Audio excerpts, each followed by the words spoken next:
try and pronounce, Yemi Woki.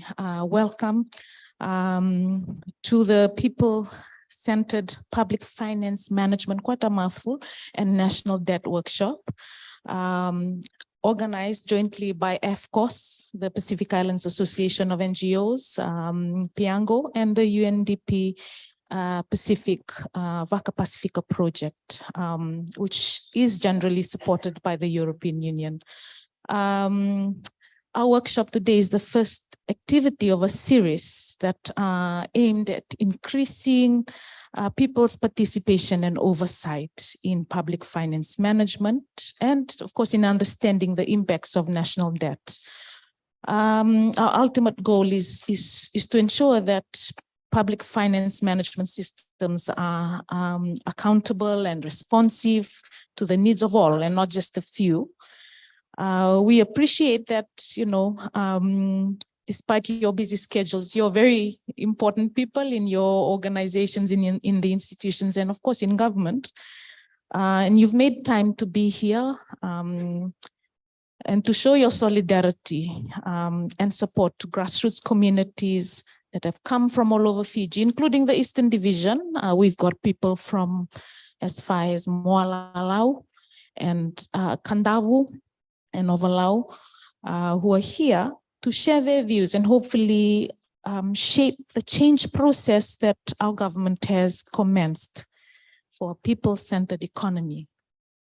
With those few words, I welcome you, and I will ask our members to show their appreciation in the usual manner. Thank you, Vani, for those words of welcome. I'll invite the ladies to garland our guest this morning.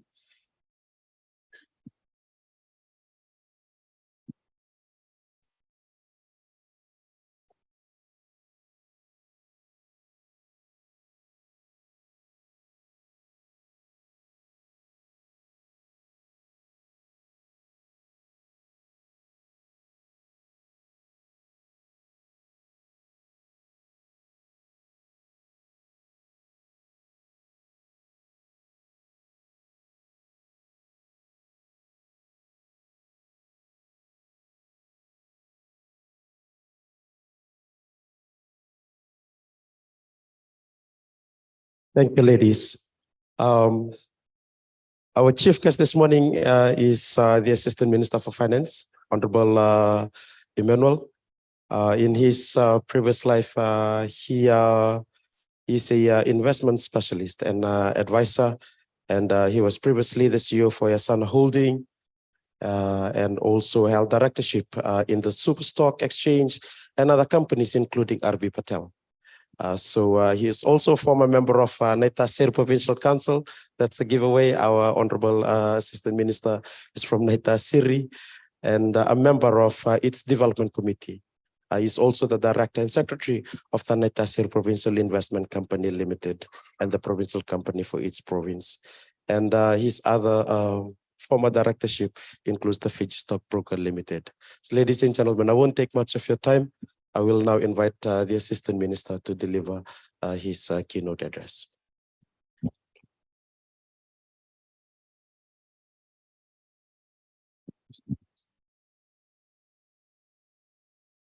I'm standing up.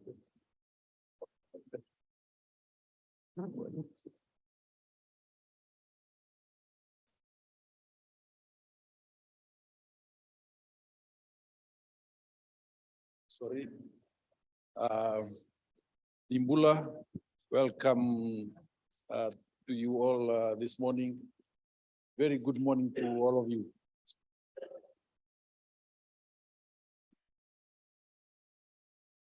Ladies and gentlemen, I'm very delighted to join you here this morning, today for the opening of the People-Centered Public Finance Management and National Debt Workshop 2023 with the other two important guests who are here with us this morning.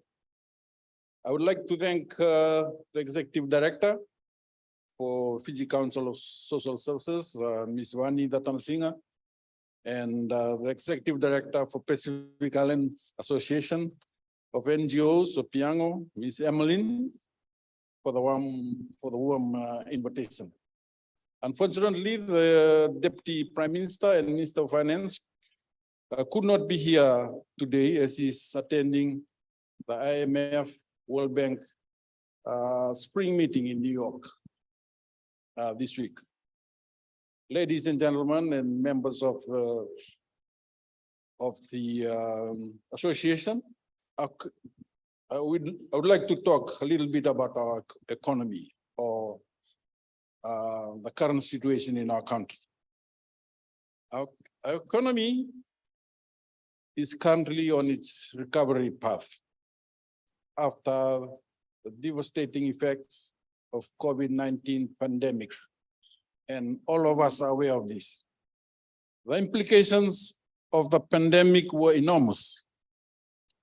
As international borders got closed, we saw a drastic drop in visitor arrivals and tourism earnings, which caused significant decline in business activity, leading to a devastating blow to government's tax collections. On one hand, the COVID-19 induced economic crisis added pressure on government finances as tax revenue declined by almost 50%.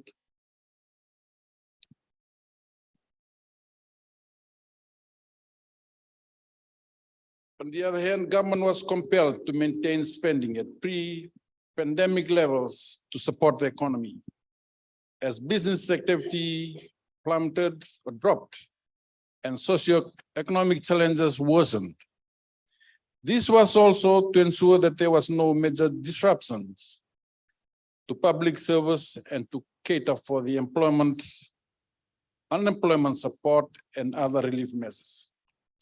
Ladies and gentlemen, government had implemented a counter-cyclical fiscal response with deficits of over $1 billion in 2020 to 21, and also 2021-2022, which was financed by borrowings from both external and domestic sources.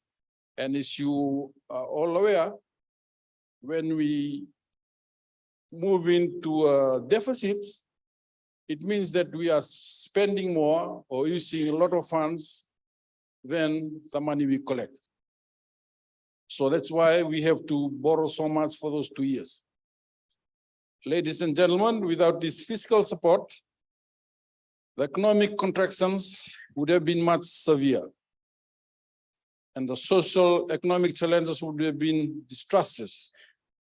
These concessional loans, as well as budget support grants from both multilaterals and bilateral partners, had played an important role in managing the crisis and setting the foundation of economic recovery. Ladies and gentlemen and members of the association, as you are all aware, there is an urgent need to address the high public debt situation in our country. The coalition government recognizes the impacts of high debt levels on ordinary citizens and has therefore embarked on a fiscal consolidation path to bring back fiscal discipline by cutting wastages. Moreover, ladies and gentlemen and members of the association, this will be achieved through various revenue reforms and complemented by a major control on overall public expenditure, including reprioritizing of fiscal resources to better achieve a social, economic, and other development goals. Ladies and gentlemen, apart from the fiscal consolidation, a private sector-led economic rejuvenation is also important. An important pillar to ensure sustained economic growth, which is critical to put the debt, which you're going to discuss today, there is the debt to GDP ratio on a consistent downward path. Engaging with all segments of the society is essential to building a better Fiji. The coalition government has adopted a consultative and collaborative approach towards policy formulation.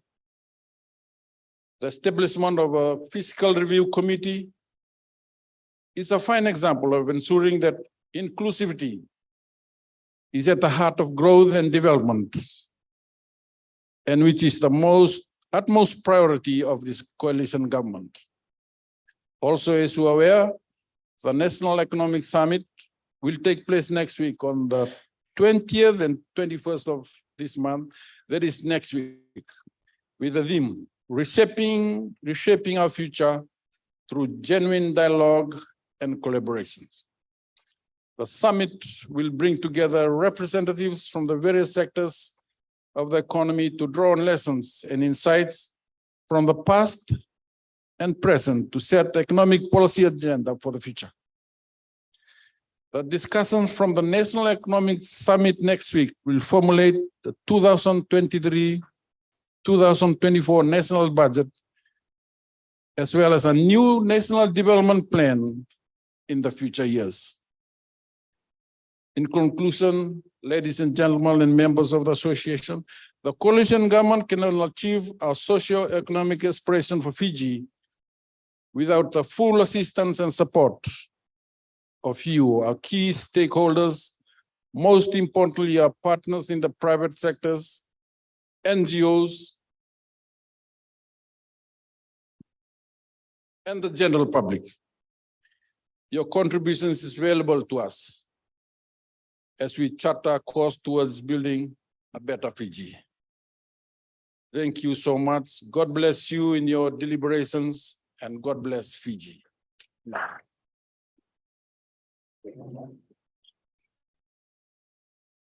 Thank you, Honorable Assistant Minister.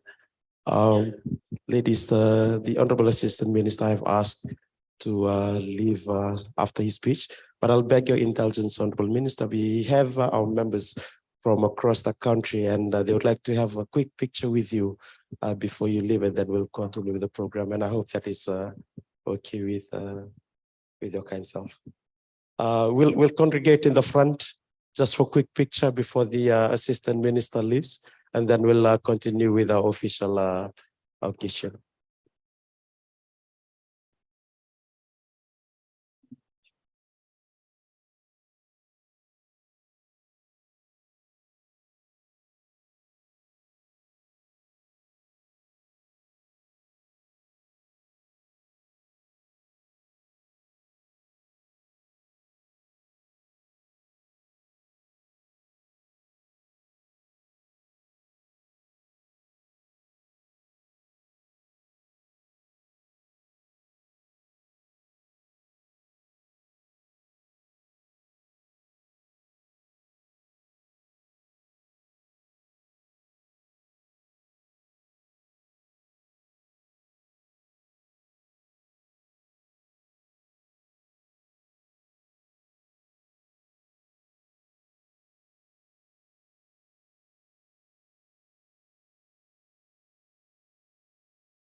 Thank you, ladies and gentlemen. Thank you for your patience and indulgence for that photo session.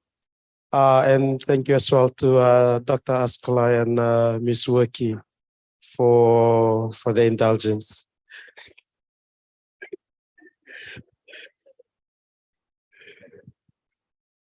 I won't take much of your time. We'll move on with our normal program.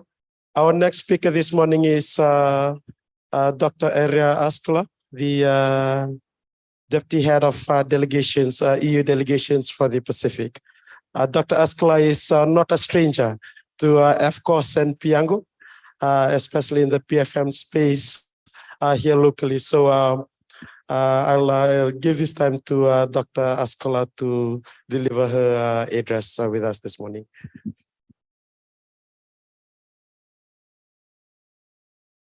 Vinaka, thank you very much. The minister, the assistant minister has put the bar very high by having been able to coordinate his papers and standing up while speaking on the microphone at the same time, whereas we all human beings, we have only two hands. So thank you very much for the UNDP for this brilliant ad hoc organization of this table, which makes it a lot more easier to deliver the speech. Let me acknowledge the presence of the Executive Director of the Pacific Island Association of NGOs, Piango, Ms. Emeline Siale Ilolahia. I hope my pronunciation was not too bad. The Executive Director of Fiji Council of Social Services, Ms. Vani Katanasiga. Representatives of Fiji government, development partners, workshop participants, ladies and gentlemen. I'm sorry, I skipped you from the UNDP, Ms. Working that we all know very well. Thank you very much for coming to this very nice event, which could not be more timely than it is, because this is the time in the run-up to the economic summit in Fiji, which brings together all the relevant stakeholders in that are affected or involved in the public finance management. This is really, this kind of engagement is the essence of democracy. Because if there's one area of public policies that affects the people and the citizens of any country, it is the budget, it is the public finance management. The Assistant Minister has already very insightfully referred to many of the basic concepts that are key in this context, and he also mentioned the process that has been followed that in the preparation of all this. So it is encouraging to see that things are moving, and there is more and more opportunity for people to participate in this important process. This is really what the people-centered public finance management is all about. I have to admit that some of these concepts are not familiar to myself. And I Googled, I found many interesting definitions. And actually seeing you all here today is much more than Google definitions or the kind of research findings that I found. This is really what people-centered approach is about. This workshop is organized in the context of the EU-funded Vaka Pacifica project. And I think this is a tangible contribution to the effort of building strong public finance management in Fiji. The project itself reflects our way of working in partnership with those who have the know-how and the expertise in this area. For the workshop, we have been partnering we're working in partnership with the UNDP, Pacific Islands Association of NGOs, the Fiji Council of Social Services to make this happen. Our partnership has already produced good work, many pieces of good work and also good results in strengthening the relationship with relevant government agencies and members of the District Council of Social Services. In fact, when we talk about people-centered approach, by definition, we put the needs of people at the center of what we do. In practice, it means that governments design and provide public services based on citizens' needs rather than their own interests or internal processes or their own needs. This is the very idea of democracy, as already mentioned. In the context of this workshop today, I think it's really admirable that the civil society and the community network of Fiji Council Social Services have convened with the support of the Piango and the Waka Pacifica project, this kind of inclusive forum that will allow us to carefully consider and debate the context of public finance situation in Fiji today. The Assistant Minister already explained in detail the challenges and the debt situation and all the challenges that they are facing at the moment. So I'm not going to get more into that. The recent quarterly debt report from the Ministry of Economy in Fiji already highlights all those challenges in a very concrete way. So clearly, public finance is not just a technical matter. It is not remote from the citizens. In fact, there are a few topics actually that would affect the lives of people so fundamentally as the ability of the governments to deliver on public services. The people-centered public finance management can play a very positive role in this effort, since it prioritizes the needs and interests of people and even the planet, which is very important here in the Pacific region, over political, personal, and institutional interests. And the concept itself recognizes that public finance belongs to the people and aims to create a funding system that is responsive, that is democratic, that is transparent, and accountable to the public. This kind of finance system typically prioritizes public goods such as education, healthcare, social protection, environment, climate, and all the essential areas that affects people's well-being and livelihoods at all levels. So let me wish you all a very productive and successful workshop this 2 days, and thank you very much for your attention. Vinaka Vakalevo.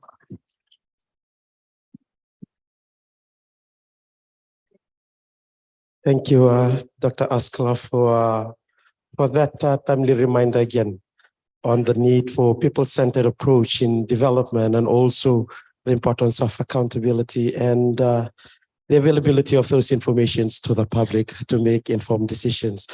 Our next speaker is not a stranger as well for this space, Ms.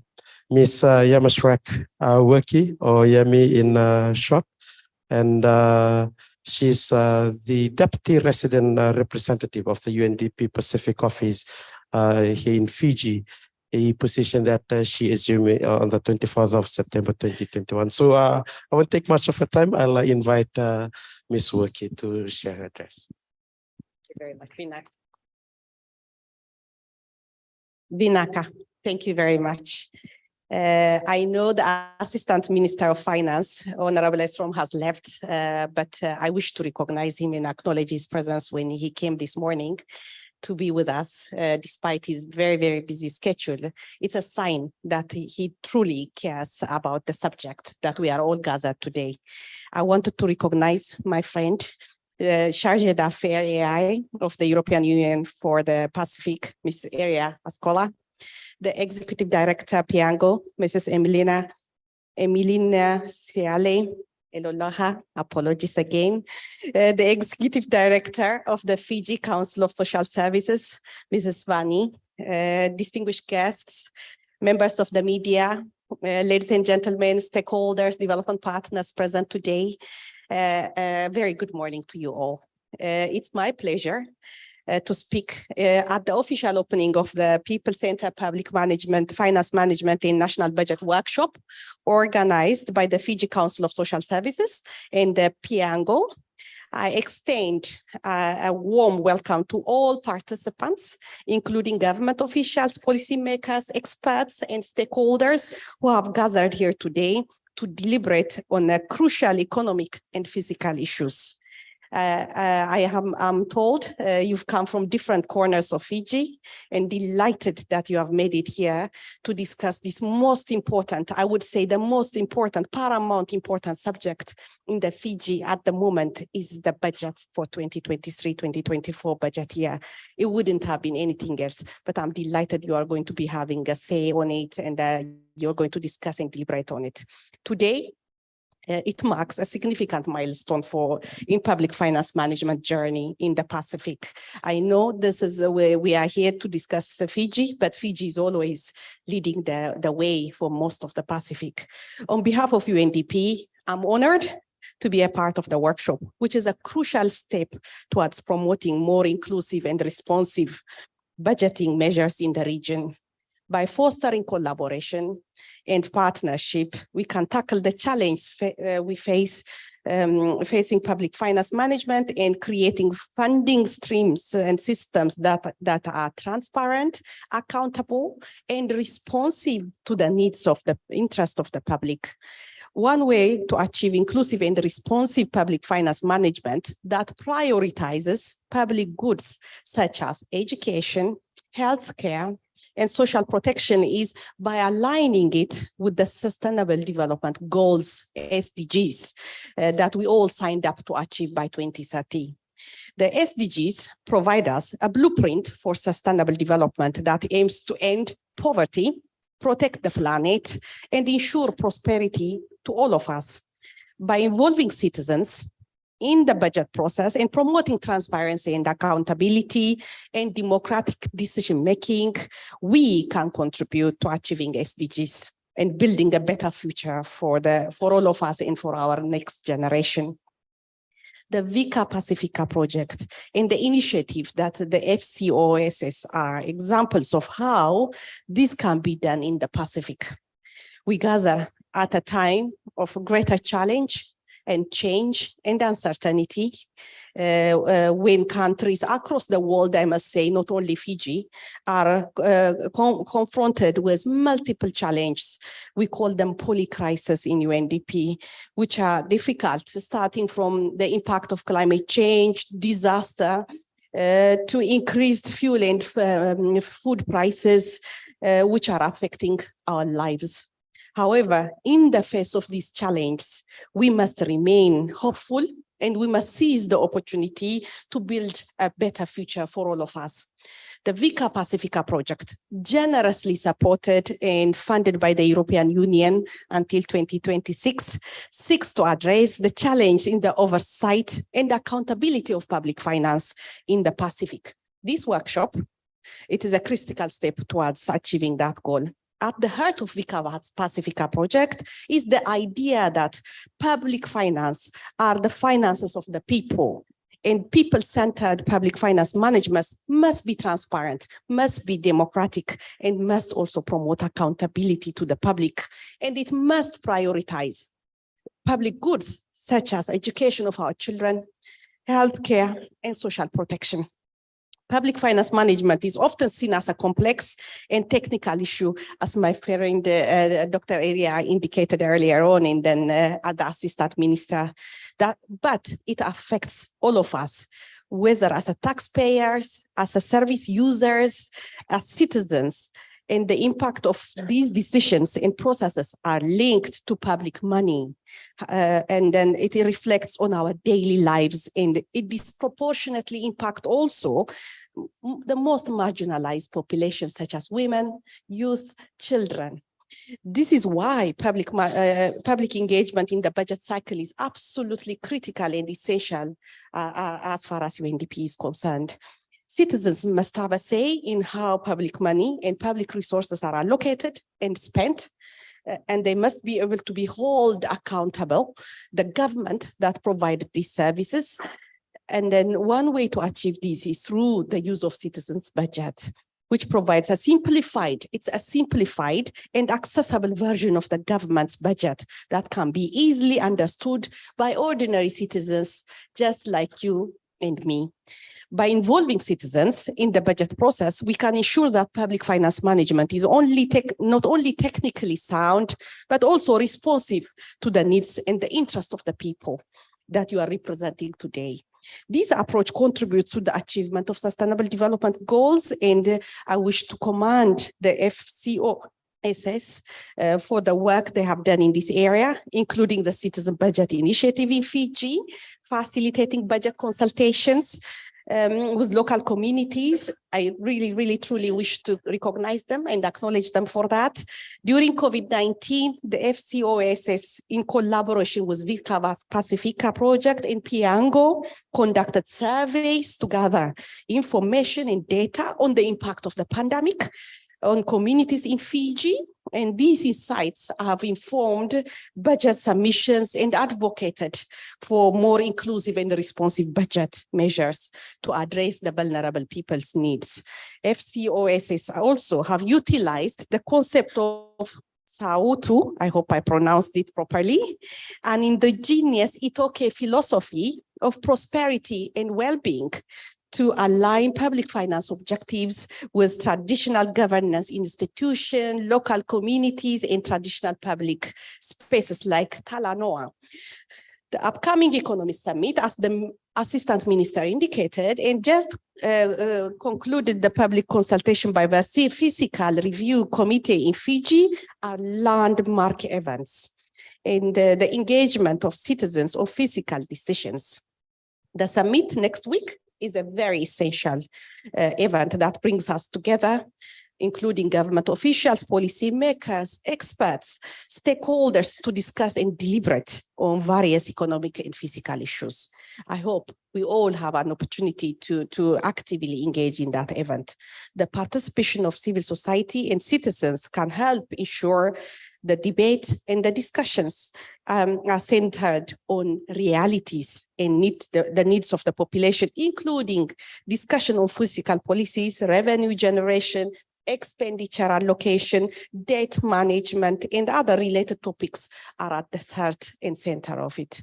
This summit presents a significant platform for fostering partnership, generating ideas to strengthen fiscal management. I encourage all of participants in this workshop today and tomorrow to consider themselves experts of a reality and truths of what the public finance system is currently delivering in Fiji. We often hide behind technical language, but there should be no denying of results. If something doesn't make sense to you, don't assume you are the one who doesn't know, but rather, I hope this platform gives you an opportunity to ask the questions until you are satisfied. I'm confident that this workshop will be a fruitful opportunity for all participants to engage in a meaningful discussion, share experiences, and build a new partnership towards the goal of people-centered finance management. Together, we can make a difference and create a more equitable, sustainable, and prosperous future for all of us. Thank you once again to the Fiji Council of Social Services for organizing this workshop and for inviting me to speak today. I also would like to take the opportunity to thank the European Union once again for supporting the initiative of UNDP through finance support to Vika Pacifica project. I wish also all of you a success and a productive event. And I look forward to hearing about the outcomes of this discussion and the impact of your work in promoting people-centered public finance management in the Pacific. Vinaka Bakalevo. Thank you. Thank you, Ms. Woki, for those gentle reminder again, the importance of our role at the policy level even, and that what a way to close off that we are expert in this matter as well. So I'll invite Madam Siale to move the vote of thanks.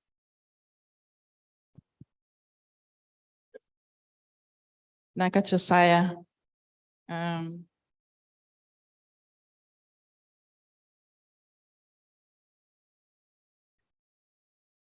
I know I'm supposed to be the shortest speech about just giving thanks and Malo and Pula Vinaka and all that, but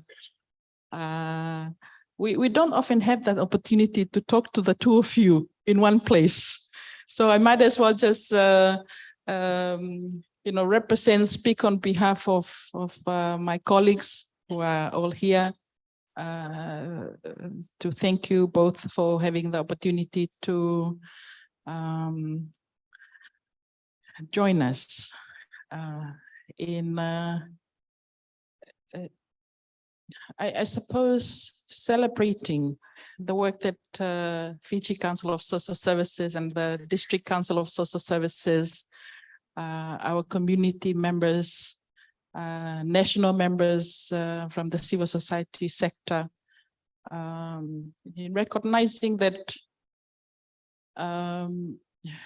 the support from the European Union through the UNDP has been since 2019. This partnership with Piango has been since 2019.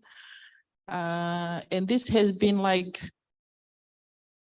a partnership that has been tested through COVID time and to come out of that situation with a program that is still going is something that we really take to heart. How our community members who are here in this room has put a lot of effort into that. But it's not just because we felt like that we need to use the funds that UNDP and EU is putting forward. But for us, is an indication that the UNDP and the EU trust us to take advantage of the opportunity that the funds are given to us. And so oftentimes for us in Fiji and in our Pacific, we look at some of this partnership as a relationship building rather than just a project. And that has been tested during the implementation of the first phase during COVID time. Our community here in Fiji, we were the first country to get hit by COVID, but they managed to go out and mobilize community, collect data to speak to the livelihood, the challenges that they face on a daily basis, and still come out with what they have as a South 2 concept that drive their work. And I think with that, when the Vaka Pacifica was being presented to us and said, it's all cleared from EU, all cleared from UNDP, and our team from UNDP, Marine and her team had to make the announcement that it's all good to go. This is the third time for us to celebrate. I think this is the most, how many times have we launched this project? This is the third time. And this Vaka Pacifica is not going to be just anchored here in Fiji. It will go to 24 countries and territories in the Pacific as part of our Piango network and our people's network. And so you can imagine that as how we do it in the Pacific, as we travel by boat from one location to another, there was always that people within the host country will welcome the Waka. And there will be another round of celebrations and launch. And so this is the beginning of the so many launch of celebrating the Waka Pacifica, because we have been presented with the opportunity to provide a space like this, bring civil society's voices to talk about public finance, talk about national debt that are often not being talked about at the community level, because it's for so long it has been framed that it's only for technical people, only for experts in finance and economists, and often looked at it just a matter for ADB and IMF and all the other development partners that has been working in this space. And no, so now is really the time, and I would like to thank you both, because I think that you, I want to perhaps bring that context that this project is not just a project. It's an opportunity that has given to our community to demonstrate that they can be part of this conversation. Yeah, they have the expertise. They may not know the language around, debt servicing and all that. Yeah, but all of them had somehow gone to the bank and asked for loan. Yeah, we know how it is. We know our subsistence system, that we have to take something out, but we have to put it back. We know about in our wedding and birthdays and funerals, we know who is supposed to bring the mats, who is supposed to bring the pig, who is supposed to bring the firewood. Yeah, all of that is all connected. And this is where thank you for bringing the attention to people-centered development. And I think this is why we're so grateful that the opportunity is provided to bring that perspective, bring that experiences, because that experiences comes with these people from everywhere part of Fiji, that they bring that experiences. The National Economic Summit coming up, I don't think any of us here will be there, but you have given us the opportunity to put our voices together. And so our small ED from FCOS, yeah, who may be small in size, but can speak volume to a lot of things because of this. She's going to be representing the whole of us to that space. And I think this is why we are celebrating and grateful that the EU and UNDP, this is not a transactional relationship. For us, you have put your trust in us to test this out. Some of this concept is new, where you believe in us and give the resources so that we could use and bring our expert from our community. There are times when we are, and we can see that right now here in Fiji, I see the anxiety from government to come up with solutions for the situation of our economic development in Fiji. And as our minister had said, it's a recovery mode from COVID and so many other pressure economically. But the solution is with these people. Yeah? And this is why we are thinking that this is about time that we start building our trust in our institutions, in our public institutions, so that we can feel comfortable to contribute. And this is part of that, building back that trust so that people feel like that. Put our trust in our institution, let them do their part, but we can also contribute in terms of finding solutions and navigating how people should be at the center of that. What we also recognize that when we go through a transitions about our economy, there's a lot of hardcore decision that government had to make. Where do we cut our spending? And oftentimes that cut are usually the extension offices, the extension services that are serving our community. So it's important for us to have this space to continue highlighting those things. Please, if there are cuts, maybe we need to cut some other places, but the services that goes to the community has to be highlighted as priority. It's a long way to say thank you, but thank you very much.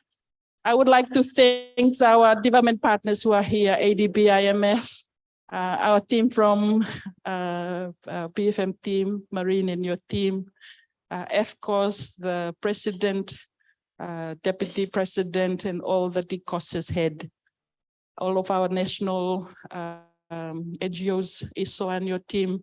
Thank you very much for running away from your work and come and join us, as well as FCOS team and our Piango team. And we also have, I have to perhaps give it to you now that we are starting to get our own DCOS women's group to do our own catering. Sometimes it may be off the kind of EU procedures, but maybe this is the time that we need to start putting some of those things into supporting our women within our own group to empower them to have this opportunity. Advance them, maybe the next round table that we had, there will be more groups that they will be looking in this kind of work to advance their income generations from their community. For those that are coming far from Laos, from Northern Division, Eastern Division, Western Division, thank you very much for all the opportunity of your contribution to our conversation this week will go a long way. And I know that we may look into how we can change things in Fiji, but the change often starts with us. So thank you very much. Thank you, Madam Siala. Again, thank you. We won't take much of your time. Morning tea is ready outside, and I hope that our guests will join us for morning tea. And we're going to have 10 minutes morning tea this morning. It's going to be a walking morning tea, so the 10 minutes is for you to get your tea and get inside. The reason being is we have some very busy people with us this morning who have taken time out of their office to be our panelists, to share their knowledge with us. So we're going to start with our panel discussion at 10 a.m. So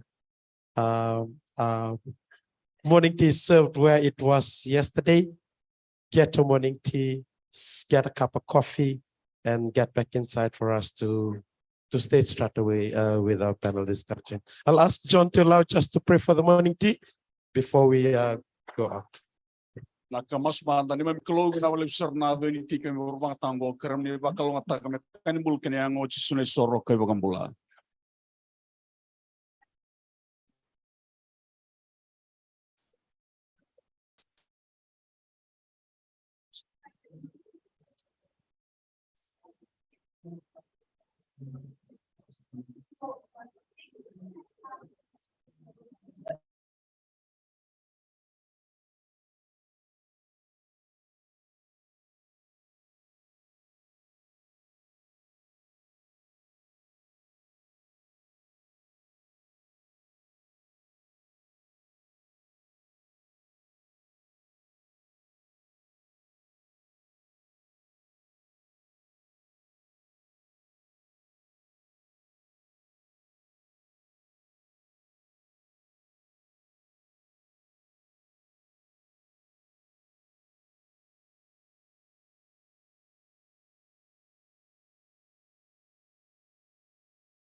Good morning, everyone.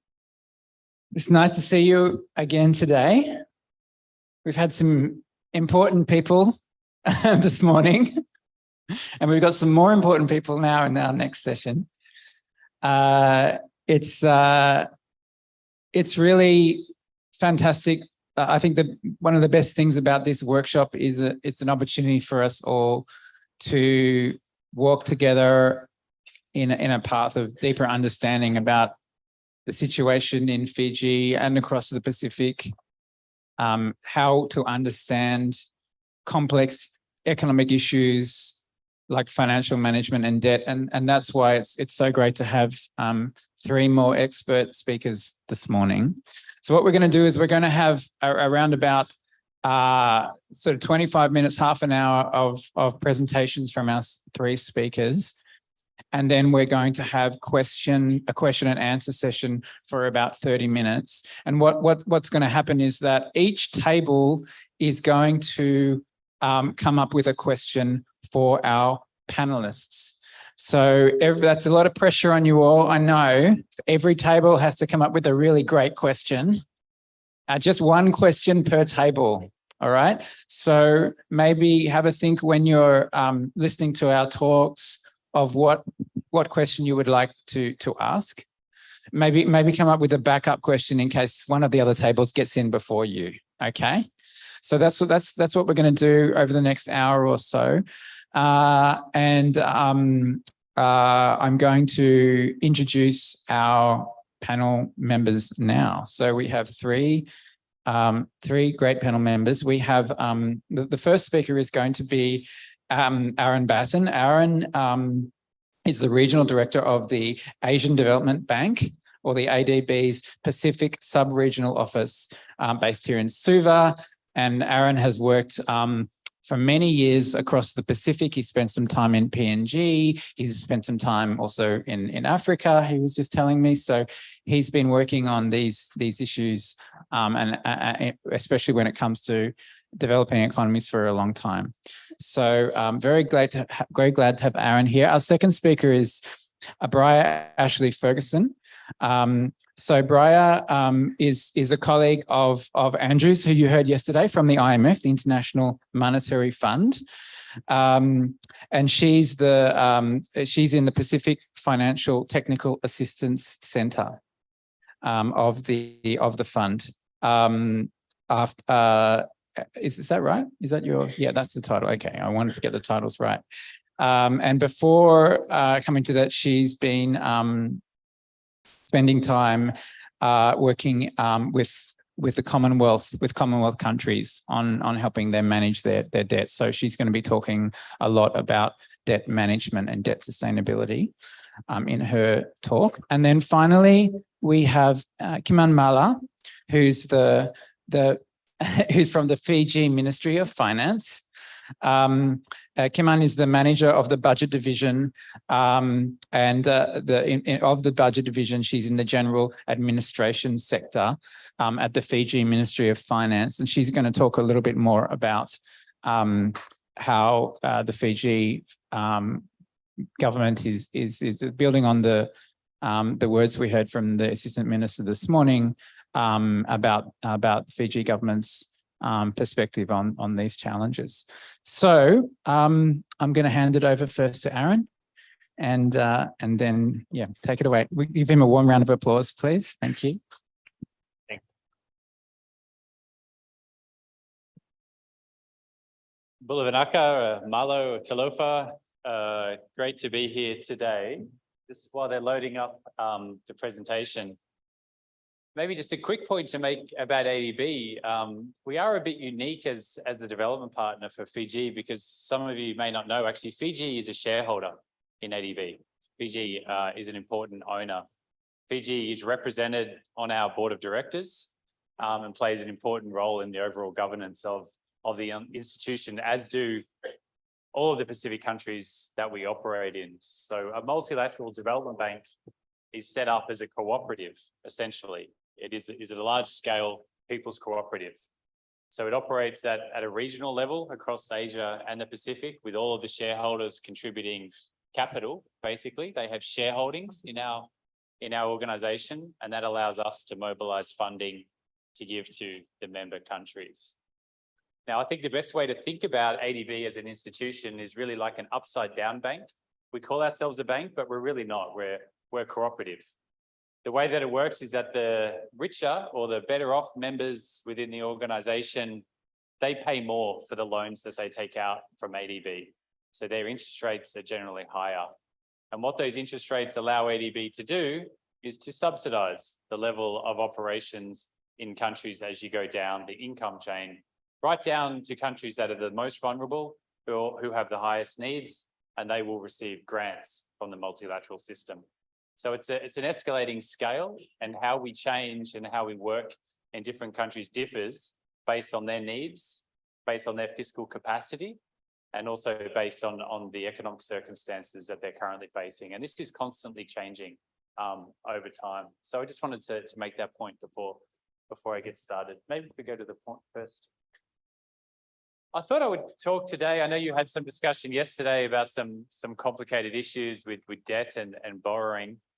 I just wanted to talk most specifically really about what it takes to mobilize a loan from an MDB, like a project loan.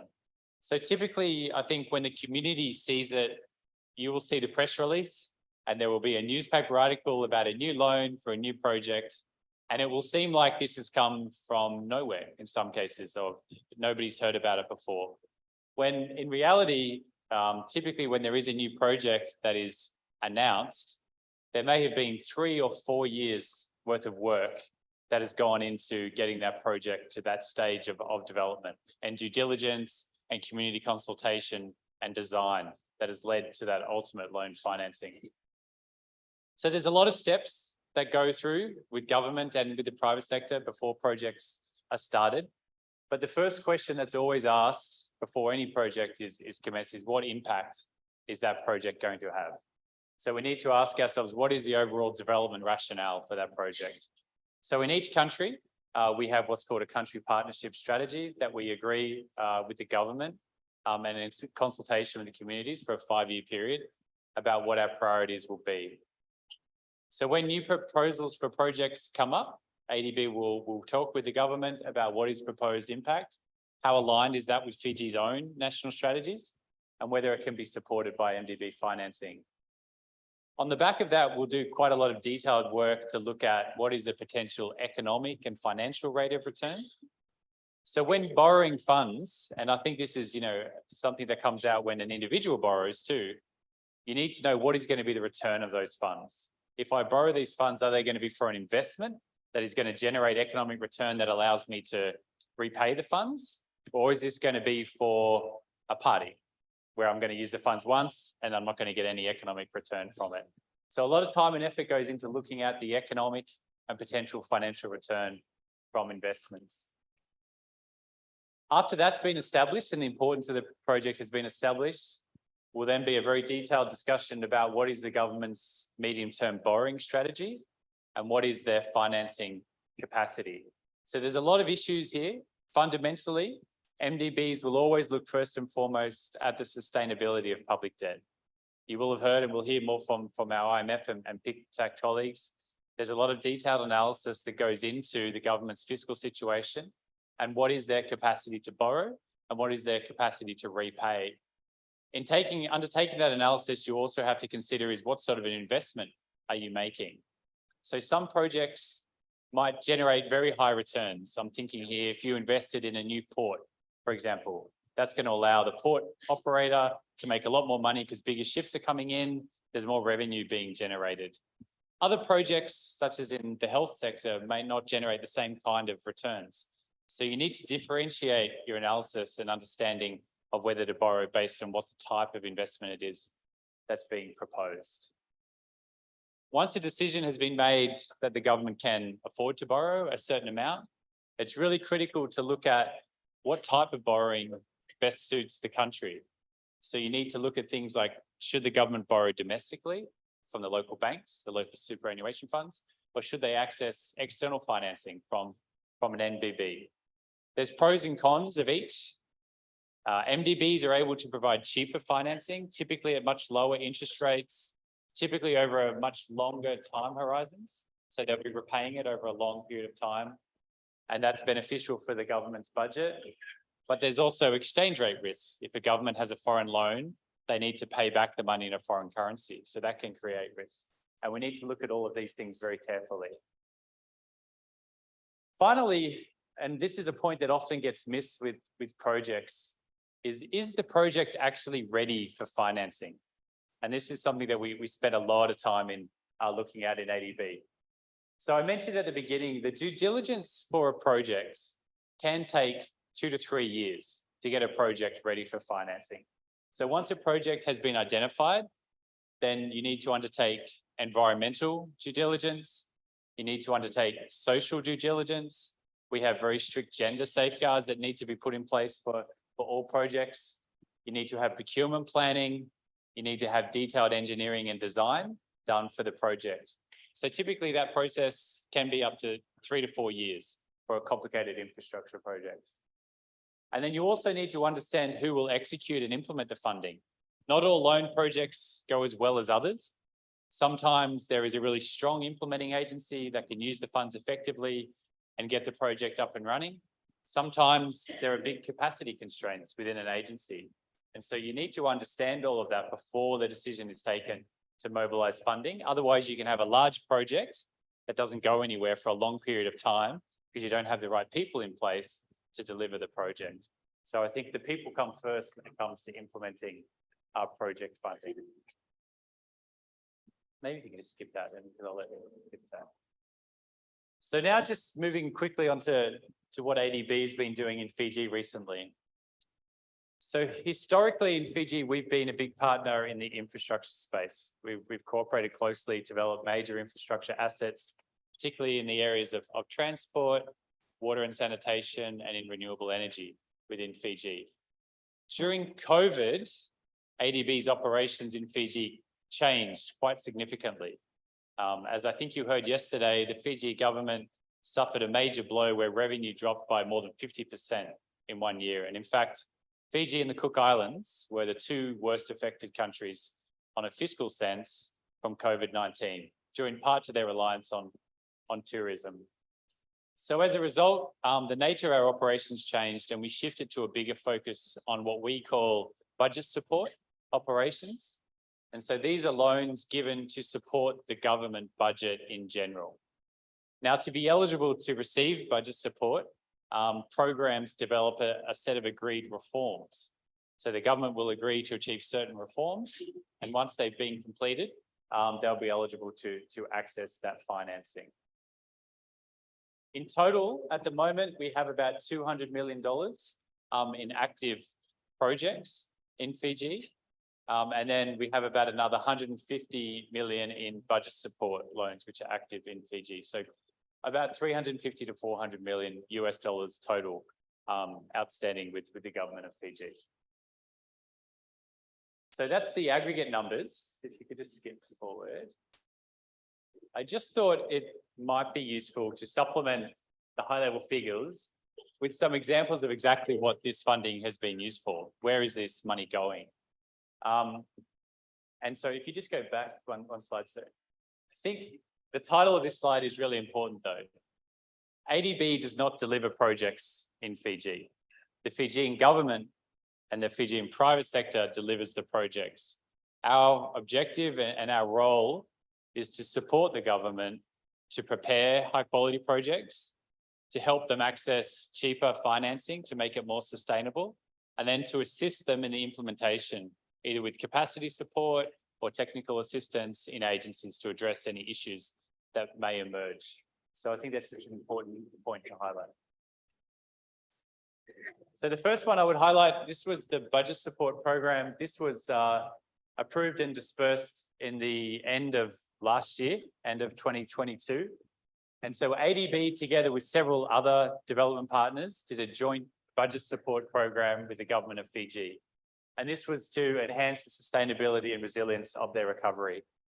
So this program was for $150 million at the end of last year. And what those funds were used for was to support a lot of the ongoing budget programs that were providing social protection payments to people, that were funding education payments and other social services that budget financing was needed for. I mentioned at the beginning too, ADB doesn't just do operations with the government. In the middle of COVID-19, Fiji Airways suffered a huge setback. It had been performing relatively well prior to COVID, but due to the collapse in tourism and the shutting of borders, they were facing a very large financial liquidity problem. It was very challenging for commercial banks to lend to Fiji Airways in the middle of a pandemic because nobody knew how long the pandemic would last, and airways are always a highly risky investment. So ADB was very fortunate to be able to step in and take on what was quite a risky operation and provide an emergency liquidity facility to Fiji Airways during the middle of COVID. And that was for $65 million US. Now, this required a lot of work, and it also required a lot of support from the Fiji government. It wouldn't have happened without that strong support during that time. But I would argue has been one of the most successful operations that ADB has ever undertaken. The rebound of, even though it was very highly risky at the time, and we had a terrible time getting it through our own risk management committee, the rebound in Fiji Airways has been amazing over the last 12 months. It's now one of the most profitable national airlines in the world. It's expanding its fleet. And Fiji's entire economic recovery has been based on the large numbers of tourists that have been able to be brought in through the excellent service and network arrangements of Fiji Airways. From ADB's side, the operation has been such a success. Actually, the loan was originally for about an 8-year period. Fiji Airways has already paid it off. That's how much money they're making in terms of the recovery. And that's been a great success. They were able to get rid of ADB as a financier and refinance themselves with a commercial bank, taking them back to a normal situation. So when ADB does operations like this, we're not looking at it as a bank. We don't want to be an investor and then make a return. What we want to do is provide the important financing to an entity during a period of crisis. And then when the situation and the market returns to normal, we want them to get rid of us as a financier and to go back to the private sector, because they're the ones that should be financing the private sector. Step forward. Just a couple of other, I think, really important projects to highlight that ADB and the government have been working on, and where a lot of those debt figures go. One of them is the Urban Water Supply and Wastewater Management Program. So this program was started back in 2016. Back then, the water woes in Suva were not quite as bad, but they did foresee that there was going to be challenges in the near term about water supply and water distribution. So together with the Water Authority of Fiji and other financing partners, such as the European Investment Bank, we were able to mobilize a large program to help upgrade the facilities of the Water Authority of Fiji. You may have heard that there's a large plant currently being built up at Viria on the Rewa River. That is nearing completion. I won't give an exact timeline, but that, when it is completed, will play a major role in alleviating a lot of the water shortages that are going on at the moment through the Suva-Nassori corridor for the next decade or so. So it's a major investment by the government. I think it's important to highlight too the timelines that these things take. Of course, this project was affected by COVID, but major infrastructure projects take time. They take many millions of dollars in resources to prepare, and they take many millions of dollars of resources to implement, in addition to the construction contract. I think where MDBs can also play an important role is helping the government to access grants. So in the case of this water project, ADB was able to work with an organization called the Global Climate Fund to get $31 million in grants to reduce the cost for the government. So they didn't need to borrow as much from ADB and other partners to finance the investments. The next stage in this program is going to be looking at the pipes and the distribution system, which is a lot more complicated, but will likely take some time afterwards. And then the final slide I will just highlight is that, and this is another major investment that's been going underway by the government. It's about $170 million. It's been going on for quite a lot of time, but in various phases. And what this program is doing is financing all of the roadworks that you see going on basically from Walu Bay all the way through to Nandi. So if you get stuck in traffic on your way home, for those in Western, I apologize. But the works are greatly needed, and they've been going very well over recent years, and they're scheduled to finish later this year, hopefully.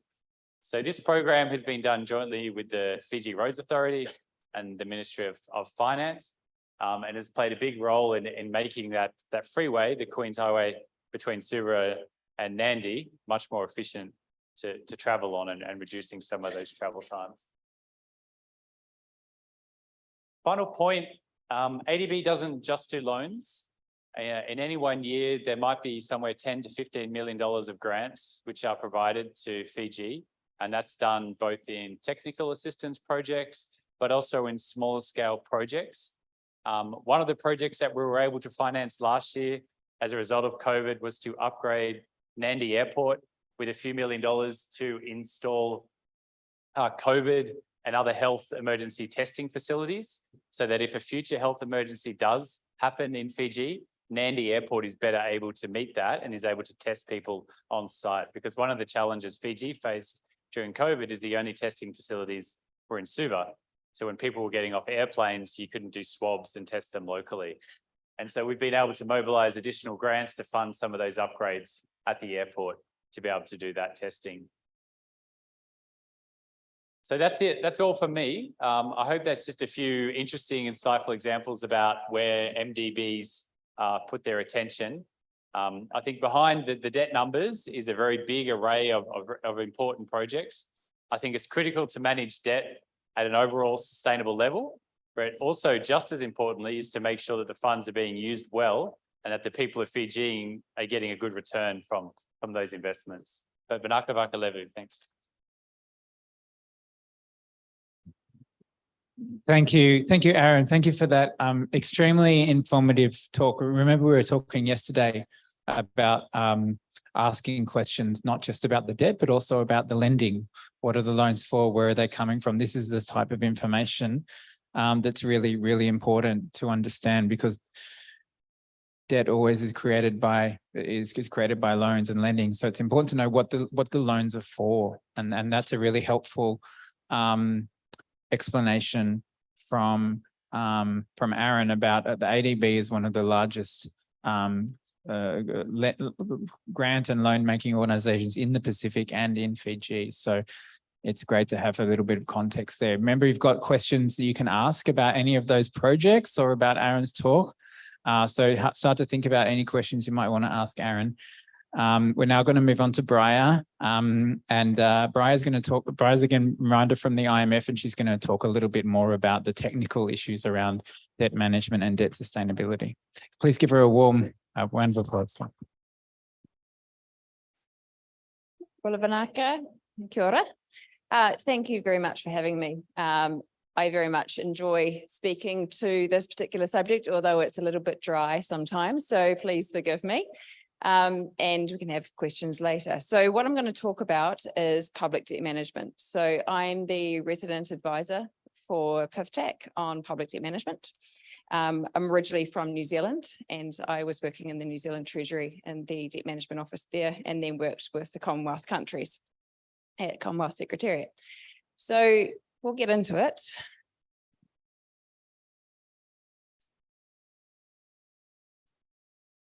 Okay, so what is public debt? So a debt instrument is defined as a financial claim that requires payment of interest and or principal by the debtor to the creditor at a date or dates in the future.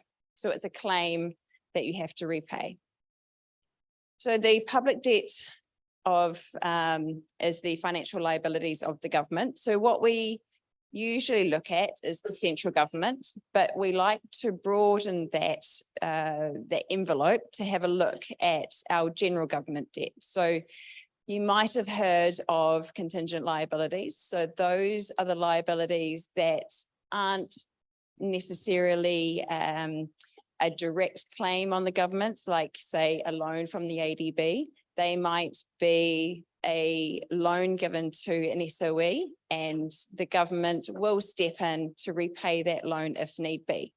Now, to understand our full exposure, our full liability, the government need to also include these types of liabilities. So they're the ones that government may have to repay, but they may not. But to have full transparency, we need to have oversight of that. Now, our central government debt comes from our gap between our revenues and our expenditures. Andrew probably touched on this yesterday, the breakdown of how we get our fiscal numbers. But the standard headline measure that we use is our gross debt. So that's the number that we're looking at. And again, it's the sum of remaining payments owed by the creditor to the debtor. As I said before, the scope is usually the central government. So looking at what the central government owes in debt to its creditors. And we're expanding that potentially through time to look at our general government debt. So including the debt of our SOEs and our general government. So this is a little sort of basic budget arithmetic, just to touch on probably what Andrew has said yesterday. So this is looking at how we come up with the numbers that we need to finance. What's the number, the gap between our revenues and our expenditures? So we have our revenues coming in, we have to pay out in our expenditures. So those are the things that we're investing in. It's the central government sector, paying wages, etc. And that comes up with our primary surplus or deficit. Now that number there is fiscally driven. So that's a decision by the government based on policies. Then the debt interest and the debt repayments is determined by how we manage the debt. So once we have contracted some debt, we have to repay it. And the decisions there determine how much interest we're paying and how much principal we're paying. So those factors of the debt interest and the debt repayments comes up in the second part to come up with your fiscal surplus. So it's the deficit or surplus, your primary, and then you include your debt interest and repayments to come up with how much the government needs to finance in the coming year to balance the books. So that's our financing gap. That number there is what we have to manage as a debt manager. So before I get on to how we would manage that number, how much we need to fund the government, how much debt we need, just a few points on fiscal policy and debt sustainability. So the fiscal policy is determined by a set of government policies on taxation, transfer payments, government investment and expenditure, and that promotes growth, smooths the business cycle, and redistributes income. So that's your fiscal policies. The fiscal policy is co-determined by the deficit in conjunction with any macroeconomic shocks. So COVID, the GFC a little while, 10 years ago, and at the moment, the hike in inflation from the war in Ukraine. So combination of those impacts on the deficit. The government debt that we have at the moment is determined by what's the accumulation of all the past deficits. So that we've had to fund all those bridges that we've had to gap. It's the accumulation of all of those plus the interest that we pay on the debt. Now, debt sustainability, when we talk about it, it's predominantly fiscally driven. So what I mean by that is that it's the numbers around your macroeconomic numbers that are driving your debt sustainability. Now, there's sort of three aspects that you can think of when you're talking about debt sustainability. It's your overall debt number. So it's the amount that you owe to your debtors. But what is sort of driving it is your growth. So your real growth, your GDP. So Andrew might have touched on what GDP is yesterday. So it's the growth in your economy. Real interest rates, so that's what you're paying on your debt. And the fiscal response. What I mean by this is how is the government responding to those numbers. Are they consolidating or are they expanding? What are those fiscal drivers? So that number there, that's predominantly fiscally led. The debt sustainability analysis is a tool that the fund and the World Bank use to have a look at how sustainable the overall debt number is going forward into the long term. There has to be a realistic evaluation of macroeconomic variables and your debt projections. It is quite hard in some of the Pacific countries to get realistic numbers. But Fiji is one of the more developed enough to have those numbers. So there are debt sustainability analysis done each year by the IMF when they come to do the Article 4. And the last one that was published, which was the end of, it was a 2021. So the 2022 Article 4 hasn't been released yet. But the debt to GDP was sustainable, but there were risks.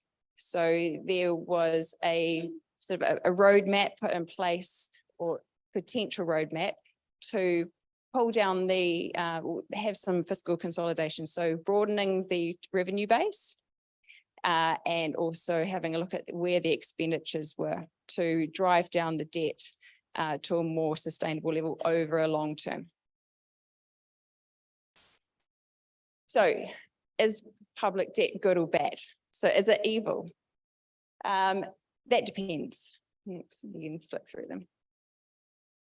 So the need to borrow results from that imbalance between your revenues and your expenditures. So there's a balancing act that needs to go on. The government may borrow to provide a positive return. So you're really looking at where that money that you're borrowing is being spent. So that's where the PFM, the broader PFM, public financial management, comes into play. It's really key. How is your, what are your frameworks around public investment? Where is that money being spent? And Aaron's said this before. It's really looking at, are those projects bringing in a positive economic return? This will help to build up your growth and your GDP so that your debt is more sustainable over time. Public debt management is a little bit separate than public from debt sustainability, but also is intertwined. So public debt management, it focuses on being consistent with your overall debt management objectives. So I'm going to go into a little bit of how we look at debt management. So the basis of debt management is formed around an objective. And this is mainly looking at your financing needs, making sure that you're meeting your financing needs and repaying what is owed. And you're trying to meet that at the lowest possible cost with a prudent degree of risk over the medium to long term. So there's two components there that debt managers look at, the cost and the risk. So these are the two aspects that the government is looking at when they're deciding what sort of loans they're going to be taking or what sort of debt they're going to be contracting.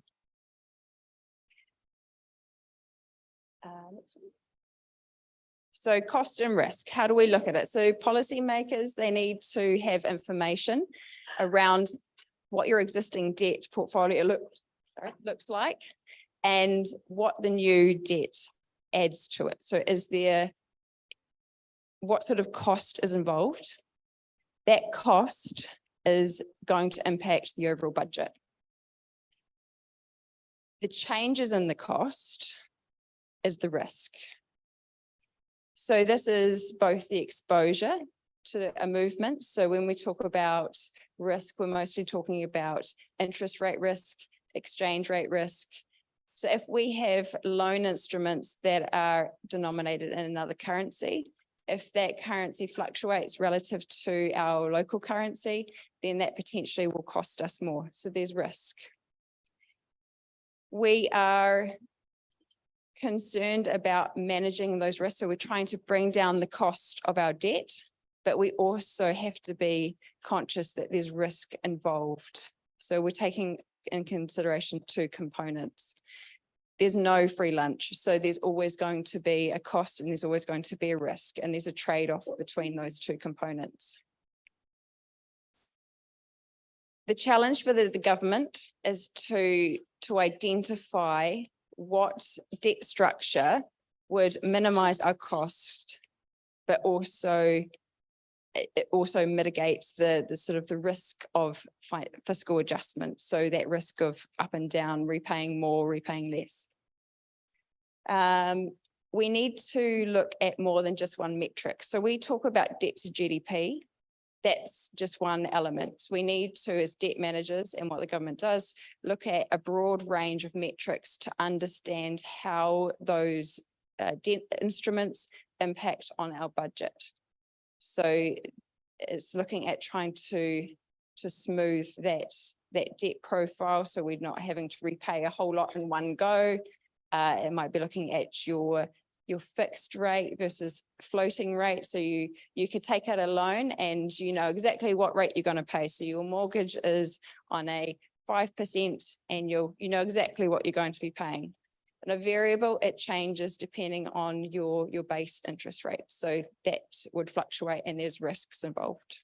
So there's many different metrics that we can use to understand where our costs and risks lie.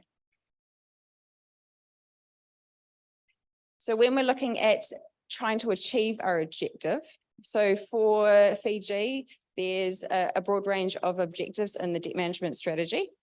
And this looks at both reducing the cost and risk, but also developing a domestic debt market. So in Fiji, there are bonds issued by the government to finance the gap.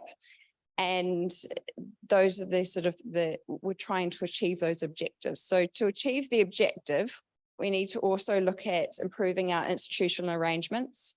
So our governance structure and making sure we have an efficient organizational structure.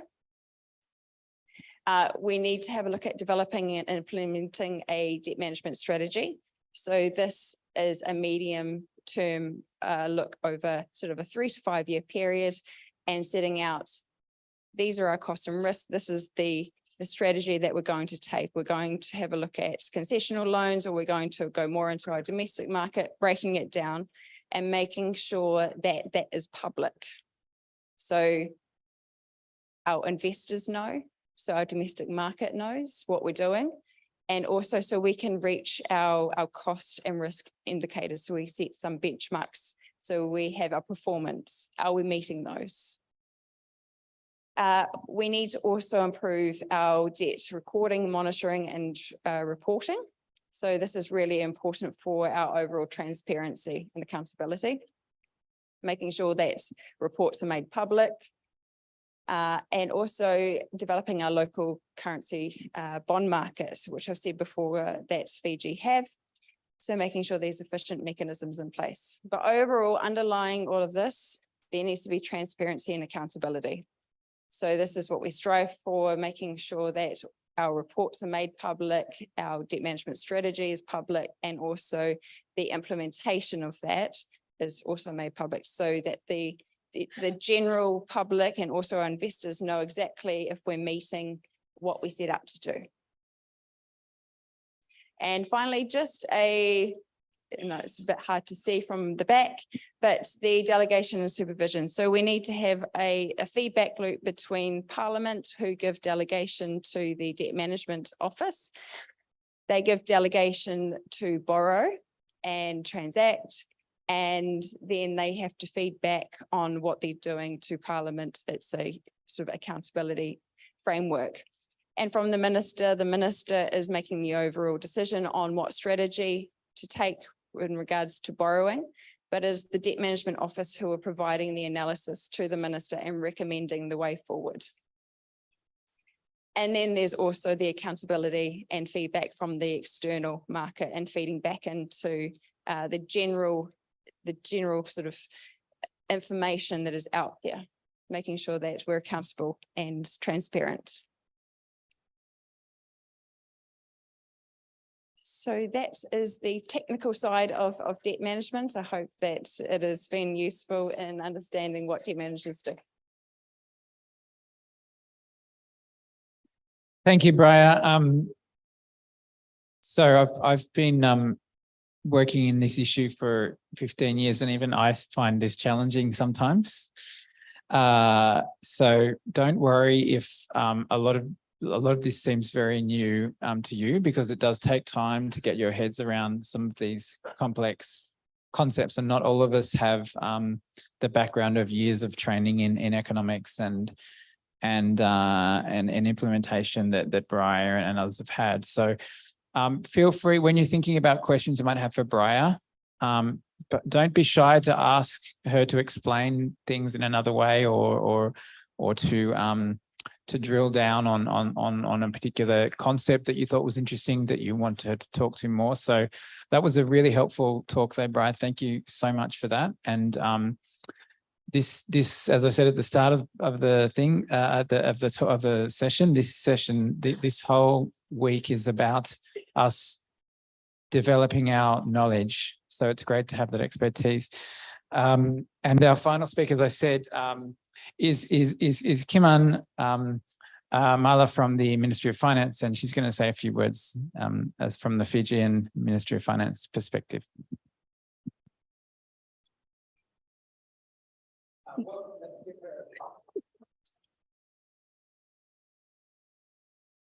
Good morning, Bulavinaka, namaste. My name is Kiman Mala. I'm from the Ministry of Finance. On behalf of the Honorable Minister for Finance, Permanent Secretary for Finance, I wish to thank the event organizers for giving me this opportunity to talk to you on the government budget process. Unfortunately, I do not have any presentation, but I will be just generally speaking on the government budget process. And at this point in time, in this juncture, I would like to give more time to the audience of this important event to ask me questions regarding the budget process. Nevertheless, I'm assuming you guys have been hearing a lot of things about the National Economic Summit, but don't worry, I won't be taking much time on National Economic Summit, but I just wanted to highlight the importance of the National Economic Summit, the outcomes, what we are going to do once this summit is completed. So as you know, the summit will be next week, which is a very, very important time of this year for the Ministry of Finance, because the outcomes, the recommendations from the summit will draw down the next budget, the 23-24 national budget, which will help the team at the ministry to draw up a development plan for the government to prioritize what will be their plans in the coming months and years. So as I mentioned, my focus will be on the government budget process. So Cabinet for the 23-24 financial year has endorsed our fiscal framework. When I talk about the cabinet is made of the Honorable Prime Minister and the ministers who make up the top level decisions of a country and determine the finances of our country's operations. So the overall expenditure ceiling, the broad guideline of the formulation of revenue, and the debt management policies are discussed in this cabinet. For my particular attention will be on the 23-24 budget. So whenever I'm saying about budget process, I'll be giving examples of what our plans will be for the next financial year.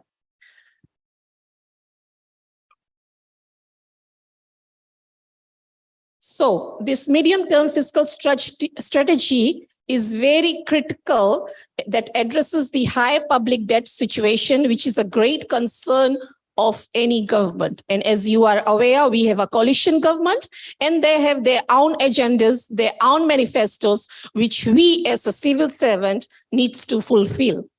So in line with the fiscal strategy, which has already been endorsed, the Ministry of Finance has commenced the preparations of the 23-24 national budget, which is expected to be announced sometimes in June 2023.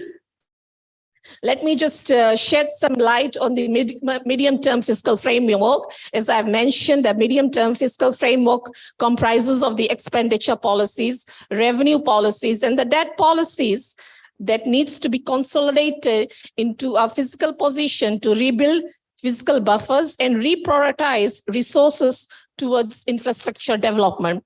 For any government of our country like us, developing country like Fiji, we have priorities, and our main priorities are infrastructural developments, which is water, sanitation, roads, social welfare recipients, and other things that affect a person's day-to-day life, which also includes cost of living.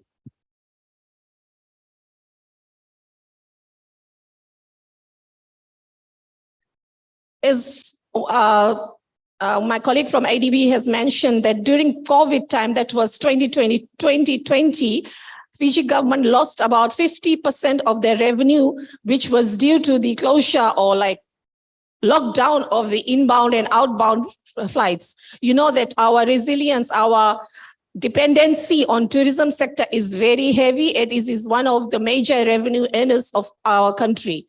So when COVID was there were no tourists coming in. Our 50% of our revenue, which were used to finance government expenditures, came to a halt. That means we did not have much revenue that were used to finance our expenditures. And now slowly, 2022, we have been recovering.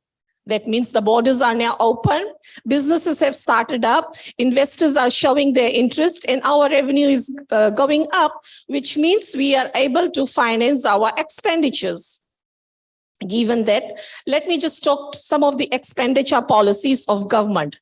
Expenditures of government, how our government runs in its day-to-day operations.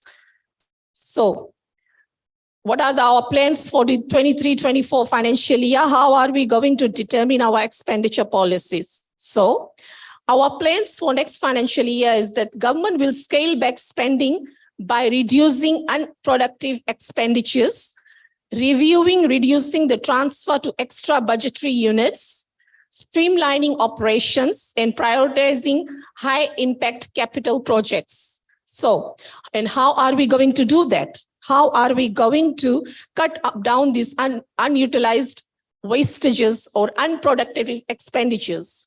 So, we are going to holistically review the civil service, right-size the civil service. That does not mean we are going to cut the civil servants' pay.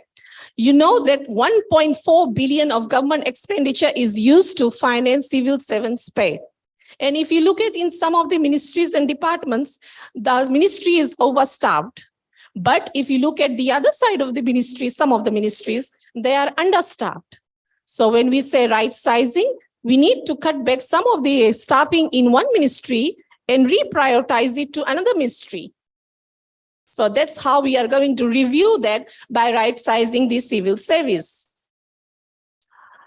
Government is operated through its operational budget. So how are we going to review that? We are going to tighten control on operational expenditures. This includes travel, accommodation, communication, training, fuel and maintenance, purchase of stationaries, and other operational expenditures. That's why whenever ministries and departments, for example, wanted to host an event, we always encourage them to look at cheaper options rather than hiring a venue which is unproductive for the event. We do not want to hire fancy resorts, fancy trade seminars, so that it's like wastage of taxpayers' money. So these are some of the things. We also would like to conduct a proper investment appraisal for capital projects. We wanted to allocate resources based on the multi-year perspective. So rather than doing a one-year budget, we want to do 3-year budget so that exactly we know where we are heading to. Some of the existing programs, which is within the ministry and department, needs to be reviewed and should be assessed to give the real value of money. So let me just give us very good example, which should fit into this room, like especially women. When we are doing a government budget, and when we do a budget, we need to prioritize, as I mentioned earlier, to the critical areas, which is water, sanitation, roads. Government budget is like a pie, and that pie needs to be shared by all the ministries and departments. Some get a half share, some get quota, some 1/3. Like if I cannot compare Fiji Roads Authority's budget with the budget of Office of the Prime Minister, because road is a priority. It's a very critical infrastructure which everybody needs it. So out of that 100% of pie, I may give 40% to Fiji Roads Authority and 10% to Office of the Prime Minister. So this is how we are going to allocate resources. Another example I can give, that when a man goes outside and works, he brings income, he brings his salary and gives it to the wife. So wife is there to draw up the budget for the whole week. And she will say, okay, I'll use 10% of this income on buying groceries, 5% bills, 2% on children's education. That's how she draws up the budget for the week. And she knows that after I do up this budget, I will have some savings, which I will put it in my bank for my future use. But she has a plan for the week. But in case, if there's a vista coming from your village, from your koro, then your budget for the week will be disturbed. That means more people will be in your house and you have to cook extra for them, which will be using extra grocery. So your plan for the budget is disturbed. You have to reprioritize. Sometimes, likewise, government has to reprioritize some of its initiatives. Like when we hear in social media, oh, government, when they came for the election, they promised this, they promised that, and then halfway the year, they were not able to deliver it. That kind of questions. When we open the social media, all these kind of things are there. But government will only reprioritize the projects when there is a need. And as you know, Fiji is a country where natural disasters is a normal thing. Every year, we have 2 to 3 cyclones. Some are category 5, some are category 2, it depends. So we actually don't know the scale of these disasters. So we really can't allocate, okay, 100 million for this disaster, some kind of thing. So during the course of the year, when the disaster is there, then we have to reprioritize. Sometimes we have to cut back some of the projects to ensure that we are pumping it to these damages that has been sustained by the cyclone. So that's how we have to prioritize. We have to stop some of the projects to fund these projects, which are damages to school, like in all our roads and water. So these are some of the things when government has to prioritize.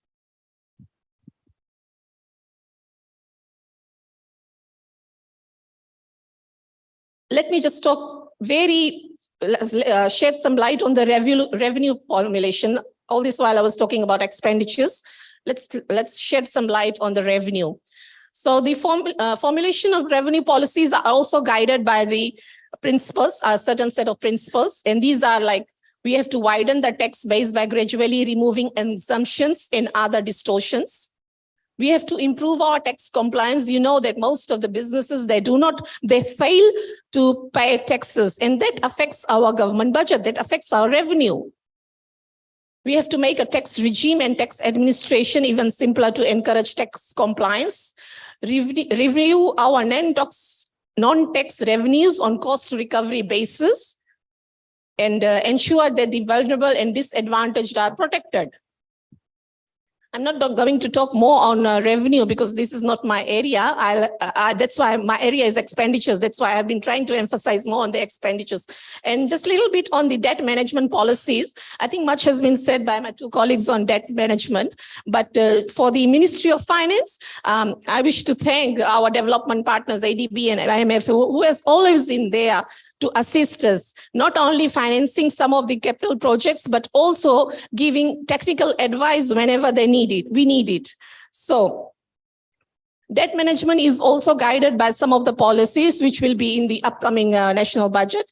And one of the policies is that we will try to lower the cost of debt through concessional financing from bilateral and multilateral lenders, which is ADB and IMF. Change the maturity profile through a gradual reduction in treasury bills and issuance of short and medium-term bonds, and then continue issuance of long-term bonds to finance deficit. One of the slides, my colleague from IMF said, whether debt is good or bad. We do not have any definite answer on whether debt is good or bad. For a country like Fiji, we have to be debt. When the COVID was there, we had to take a lot of loan to finance our expenditures. As I mentioned earlier, tourism came to an halt. 50% of the revenue was lost. We need to take loan to finance our day-to-day operations. We need to fix road. We need to provide water in the tap. We need to provide social welfare needs. We have to adjust the cost of living, and we cannot match this with the global price. So all these things were there that has forced us to take a debt. But this debt is at a sustainable level, which means Fiji is capable of sustaining this debt. Just for your information, we were the only country in the whole Pacific that we have never defaulted on our debt financing. Sometimes, like when we borrow, we said, okay, let me just don't pay this month, I'll pay next month. But in like global debt financing situation, it's not like that. If we fail 1 month's debt, there is a huge penalty for that. So Fiji was one of the countries that we have never failed on our debt financing. In terms of budget timelines, so as I mentioned, we have started with the process of national budget for 23-24 financial year. Economic Summit is just a few days ago. And just for your information, your group will be represented by the NGOs which will be in the summit. So if you have missed any opportunity that you have not made your submission, the plenary sessions, the happenings inside the summit will be live on Facebook page, Fiji government Facebook page. So if you have any comments, any suggestions, any views, you can always put in your comments. I'm sure everyone sitting in this house is having a Facebook account. So use this opportunity to pass your comments, to share your issues on that page so that your voices are heard. In terms of budget timelines, so while we are working on the National Economic Summit, we have also started with the process on budget for next financial year. Our budget submissions from ministries and departments were due last week Friday, which was 6th April. And the budget submissions for public budget submissions, which I'm assuming coming from you people, is due on 15th May. There is an email address which I will pass it to the Secretariat. And if you think that you need to provide a budget submissions for the next year's budget, please feel free. So we will be very happy. We will be very glad to hear from you so that it can help us to do the next budget. I think that's one of the main important dates which I wish to highlight or emphasize. That is 15th of May. And apart from I think I have covered most of the stuff. But then again, as I've said, I want to hear from you. What do you have? What are your questions? What are your thoughts? So that, it can assist the team at Ministry of Finance to do a successful 23-24 national budget. Thank you.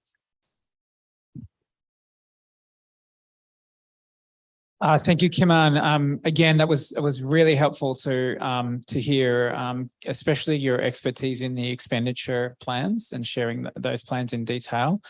So I'm sure that was very interesting for all of us. Now, we're going to take a minute or two for each table to think about a question, maybe two questions, the question you want to ask and a backup question in case it gets asked. For one of our three speakers, one or more of our three speakers. So can you all get together? We might start from the back tables first. So people on the back tables, get ready. Take a couple of minutes. Let's say take 60 seconds, and then we'll start for the questions.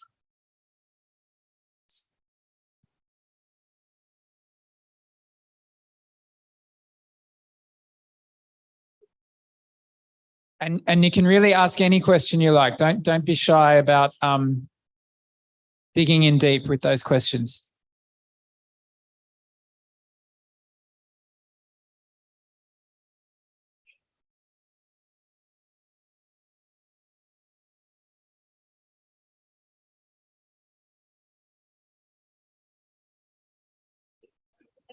I'm supposed to finish in 5 minutes. How much time can I take for this? Can I go over? What time should I? 40 minutes? Okay, great.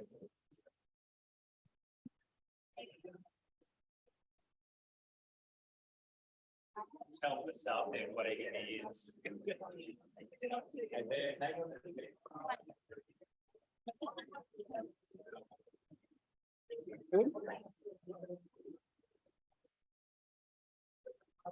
Gentlemen, have you got your question ready? Keep working.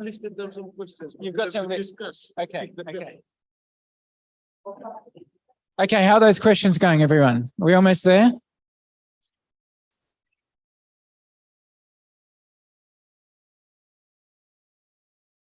How are you going? Pretty good. Getting close? Okay, okay, good. Okay, 30 seconds, 30 seconds. You good to go here? Good to go? Almost? Okay, we'll go to these guys first and then you, okay?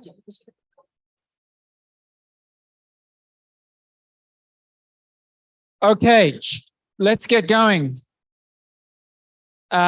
So the first question is going to come from the big table at the back.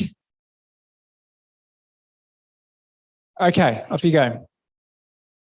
So my question is directed to Ms. Kiman Mala. So Ms. Kiman, like for the past 16 years, I'm from Kandavu, so it's an island just a bit far from Suva, just a little bit, like it's just 3 hours by boat. Right? So for the past 16 years, the government has not actually we have not been a recipient of infrastructure and development in relations to medical. For example, the facilities that we have, it's so outdated that the government has not, there's no operation theater there. So every year, if we have to have an emergency surgery, it costs $15,000 to transport a patient from Kandavu by helicopter, and they are brought to Suva. So we are talking about cut costing in relation to this. So instead of like what I would like to know, if it is in the budget, the infrastructure and development of rural areas. We have, you have already allocated doctors and nurses, qualified people to perform surgeries in Kandavu, but yet the facilities have not been upgraded. My question is, do you have any plans for rural areas to just conduct their own surgeries there in relation to the infrastructure and development of our people in Kandavu as well, or other outer islands as well? Because it is quite costly. Let's say there are more than 300 islands in Fiji. So if any of those people, for example, if I have an appendix, those people, there could be like 1,000 cases in Fiji being transported to Suva, to the main capital, to perform their surgeries, which one of these from Kandavu costs $15,000. So if it's 1,000, so 15,000 multiplied by 1,000 patients. And that is the wastage of resources because we are paying doctors and nurses to perform the surgeries there. So my question, have you actually reviewed in relation to the rural and outer islands in relation to the medical procedures that are happening there or no? Thank you. Okay. Thank you for the question. So I understand your question is that the facilities that has not been created in the rural areas because of the transportation cost that the doctors and nurses. All right. So I think I have mentioned in my presentation that government's key priority areas, including health facilities, one of the challenges that we are facing. So we need to first, in order to have qualified doctors into that rural area, we need to have set up a infrastructure. And you know that having that kind of infrastructure can be very costly. So the next upcoming budget will address that issue through this National Economic Summit. We have one of the thematic areas on the human development that addresses health facility, the lack of doctors and nurses, because most of the doctors and nurses are migrating because of better opportunities in overseas countries. And we have very shortage of skilled doctors and nurses. And the turnaround time for nurses and doctors graduating from medical schools takes time. It's not that in 1 year you become a doctor. So it takes time. So we are working on a plan in conjunction with Ministry of Health and Medical Services to highlight those issues. I understand the facilities have been in a very poor condition. That's why we are engaging with private organizations to seek their assistance because, government cannot do anything on its own. We need the support from NGOs. We need the support from CSOs, private organizations, business organizations to handle this issue. Our country is not like a developed country that we can overnight we can address a critical problem. We have to, address each step by step and ensure that work done is like in compliance with whatever resources we have. I understand the facilities in rural areas, the lack of shortage of doctors and nurses, and the non-existence of medical centers is one of the hindrance. So we will address that issue through the National Economic Summit, through the national budget. And as I mentioned earlier, your submissions, your views, your comments are always welcome. And through this email address, which I will pass it to the Secretariat, and you can put up your suggestions. I do not want to comment much on medical because that's not my area. Ministry of Health and Medical Services will be in a better position because they might have their own plans. So I'm here as a rep from Ministry of Finance, whereby we have to work in coordination with the Ministry of Health to set out their plans of what will be in their upcoming budget. Thank you. Vinaka. Akmal's table in the back corner there. Yeah, somebody else can ask, but just that table.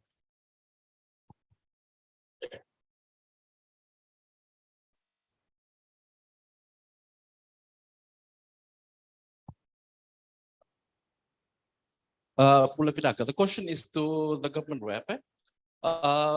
Most of the budget submission is normally done at a central area. So my request is if it can be brought down or brought up to some of the community setting. So all the voices of the communities are heard during the submission. And I'm asking if, because it has been there for long, and if the government has any plan to do that in the future. Thank you. Can you just repeat the first part of the question again? We just didn't catch it up here. The budget consultation to be brought to the community level. Thank you.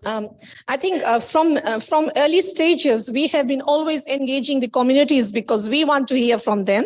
And that's why we had the budget consultations previously in schools. And that's why we have opened this email address. We have started engaging the advisory counselors, the Turangani Chorus to participate in these budget consultations. Normally, the role of this advisory counselors and Turangani Chorus is to take the information to the community. For example, if something is announced in the budget, there are a lot of initiatives announced in the budget. But when we visit these people in rural areas to oversee their projects, they are not aware of these projects. So it's the role of the advisory councils to share this information and take it out to them that, okay, this amount of money is provided in the budget that will assist you to start up your business, to start up your healthcare in the area and all those things. But as I've mentioned again, your views and suggestions, the email address is there, budget consultation. This deadline is 15th of June. You can always make up your suggestions just for everyone's information. If you are like mentioning anything and giving your views, that views, I'm not going to take it over here, but that has to come through that email address, that budget consultation, the email address where you can put up your views. So please, and as I mentioned earlier, the summit is underway next week. Your suggestions, your comments will be, you can use the Facebook page, Fiji government Facebook page to post in your comments, your views and suggestions that we can, do not think that, okay, I'm going to put up a suggestion and that it will be seen by nowhere. We have a team of people who will be monitoring each and every comment. Any suggestion that is in that page, we are going to incorporate it and see what it needs to be done. It's not that we are going to keep it and sit with it. So please make sure you put up your submissions, your ideas, and through that Facebook page, so for us to consider it. Thank you. Thank you. Next question. It's not a question, it's more like a comment. I'm from the Citizens Constitutional Forum. And with regards to the budget consultation, I believe that the budget division is doing a good job in terms of consultation, but it's just the information of the time and where the consultation is going to take place needs to, like say for the provincial office, and they need to be advised, and then the provincial office needs to advise these Turangani corals, because they, in terms of connection, if we say for them to look it up on Facebook, they're poor connections, especially for those in vulnerable or the rural areas. Like for last year, we just had to call up the Turangani corals because we saw the information and let them know, oh, it's going to be in this particular school at this time. And then they'll ask us again, what is budget consultation? So that's another area that I believe the budget division together with FCOS and CCF, we can work together in advocating on the importance of the citizens to participate in the consultation. Thank you. And there's a question from our team. Did you want to respond to that, Kiman, or yeah? Your comments are noted. I think it's from us, we need to strengthen our awareness thing. So we'll look into that. Thank you. Okay, Marine's table. No, not Marine's table. Okay.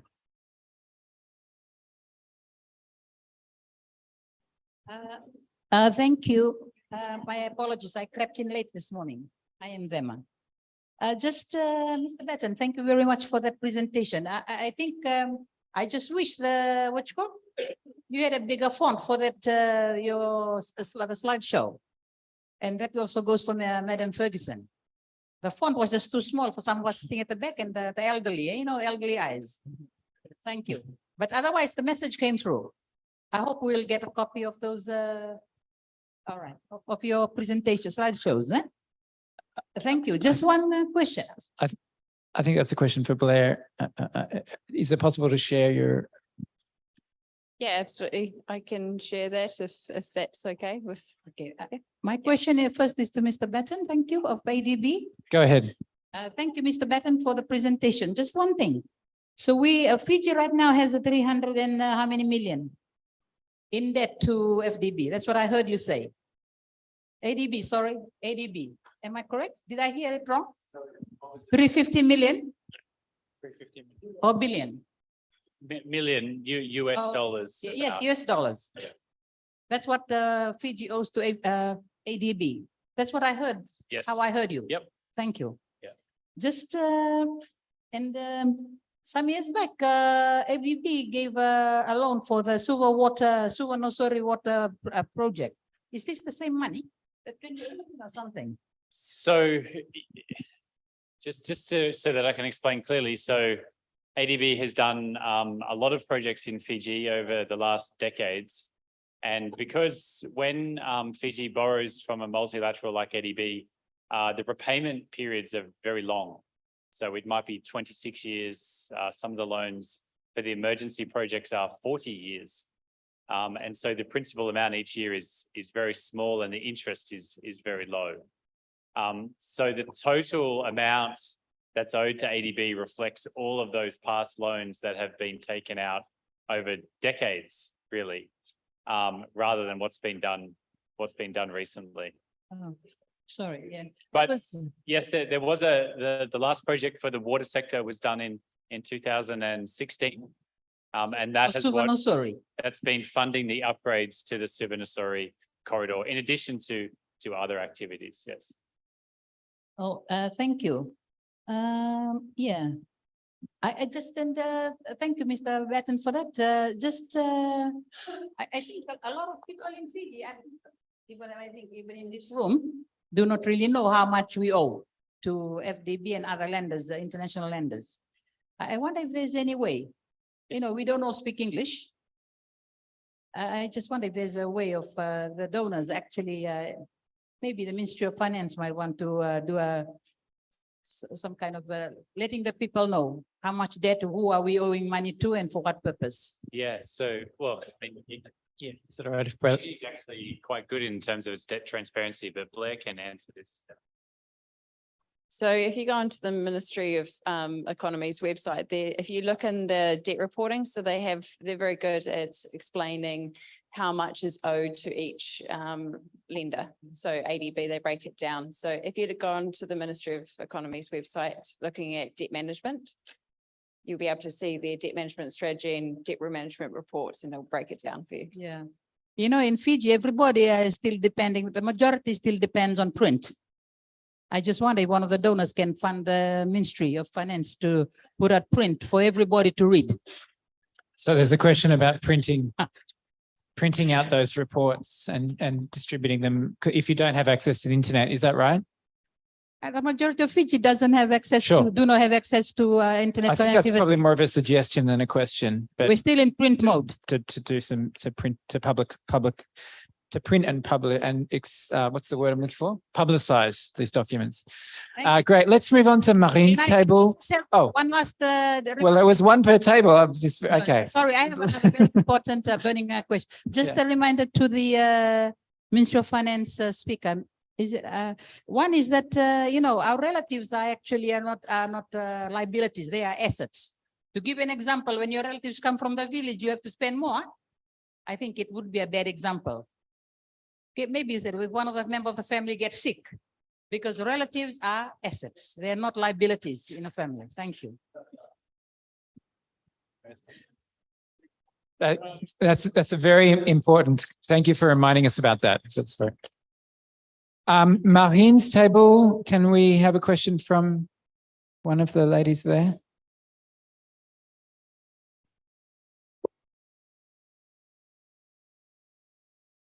Please stand up. We can see you.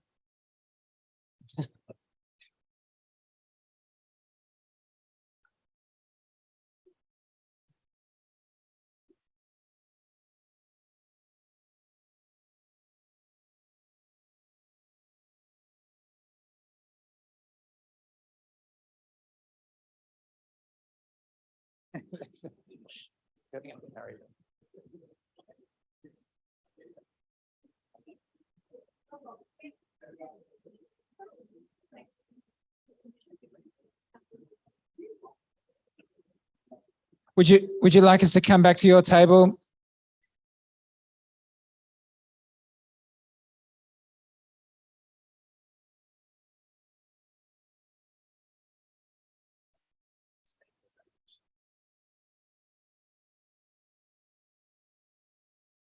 Okay, go ahead.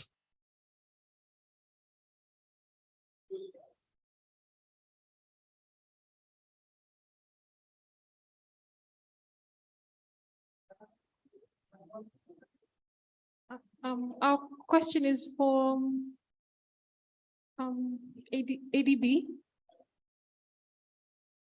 So we just wanted to ask, how do they decide which money to like loans and grants? How do they decide which money to give to? So the question, how do you decide between giving out loans versus grants in projects? Thanks. It's a terrific question. Look, as a development partner in Fiji, we do put a lot of effort into mobilizing the best available financing terms for Fiji as we can possibly do. So we have internal resources within our organization that donors make available to us for certain priorities. So I'll give you a great example. We are currently piloting nature-based seawalls in 6 villages around Viti Levu to look at protecting those villages from coastal intrusion. And we were able to mobilize $2 million from Ireland for that initiative because it was a priority of the Irish government and they selected ADB to be their delivery partner in that project. For the example I mentioned on COVID response in upgrading the health facilities, we were able to get grants from the government of Japan to finance that project because that was a priority of theirs during COVID. So we are a little bit guided by the funding sources and what each different grant funding source is eligible for. And we have a big staff here in our office that do everything they can to try and access as much as that money for Fiji as we can. When it comes to big infrastructure projects though, and we're talking hundreds of millions of dollars for a country the size of Fiji, it's much more difficult to get grants at that scale. Grants are typically smaller. Host governments are typically not donating those kinds of volumes. So when we do big infrastructure, it will typically be on a lending basis. For Fiji, they're able to access what we call concessional lending. So they access our cheapest form of lending. And we try to blend that with grants whenever we can. So really it depends on the project, the financing sources, and then the scale of the financing that's required that determines what type of financing we can provide. Thanks. Thanks, Aaron. Okay, we've got 15 more minutes. Is that right, Vani? 15 more minutes, yeah. Okay, yeah, that table next, the middle table, and then we'll come to you, sir. Yes.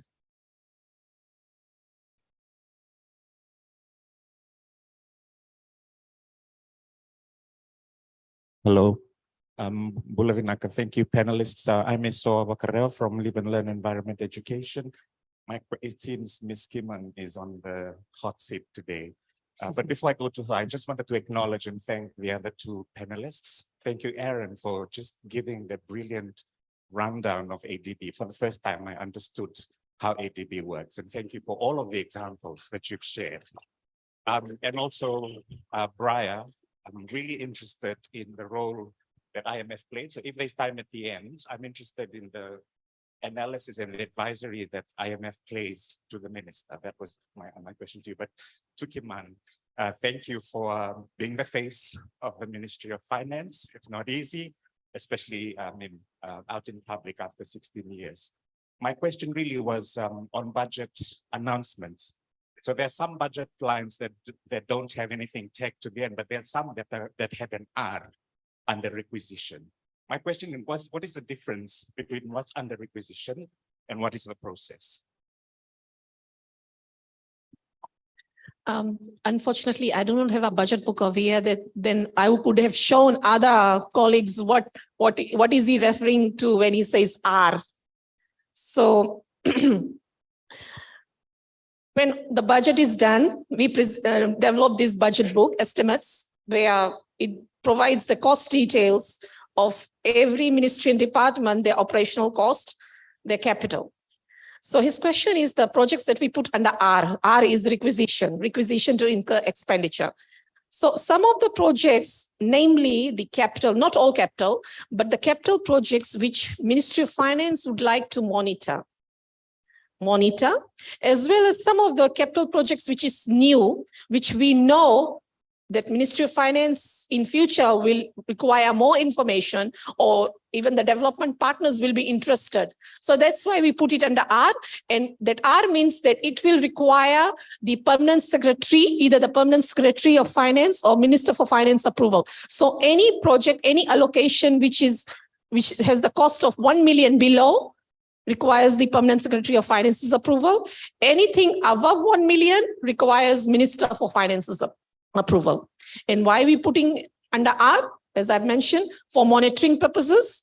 We are more interested in knowing more about the project because it's one of the key priority areas of the government. Like, for example, if it's anything to do with roads, water, we try to keep that under R so that we get more information in the interest of the development partners. That's why sometimes when we liaise with ministries and departments, we are not able to get enough information from them. So when we put that thing under R, then that's the time they will start giving us that information. I mean, that's normal, right? So I hope that I has answered your question. Thank you very much. Thank you. Okay, this table in the middle here, and then we'll come to this one.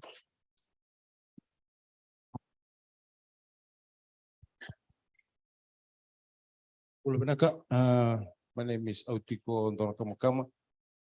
I represent Nosuri Dikos, and I thank you, our panels, for very informing presentations this morning. I was a little bit disappointed that from the Ministry of Finance there was no slideshows for us to view her presentation. I hope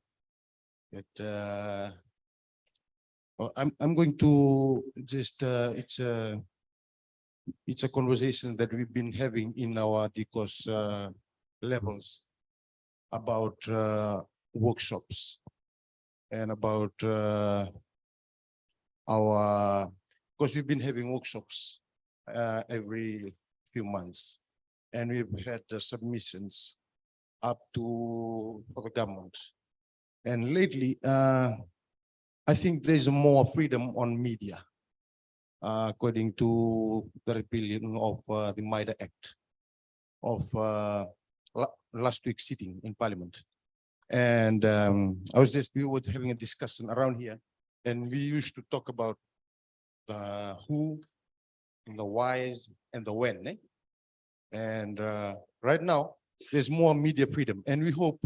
We are very thankful that Mr. Sir, the gentleman from ADB, has talked about our debt.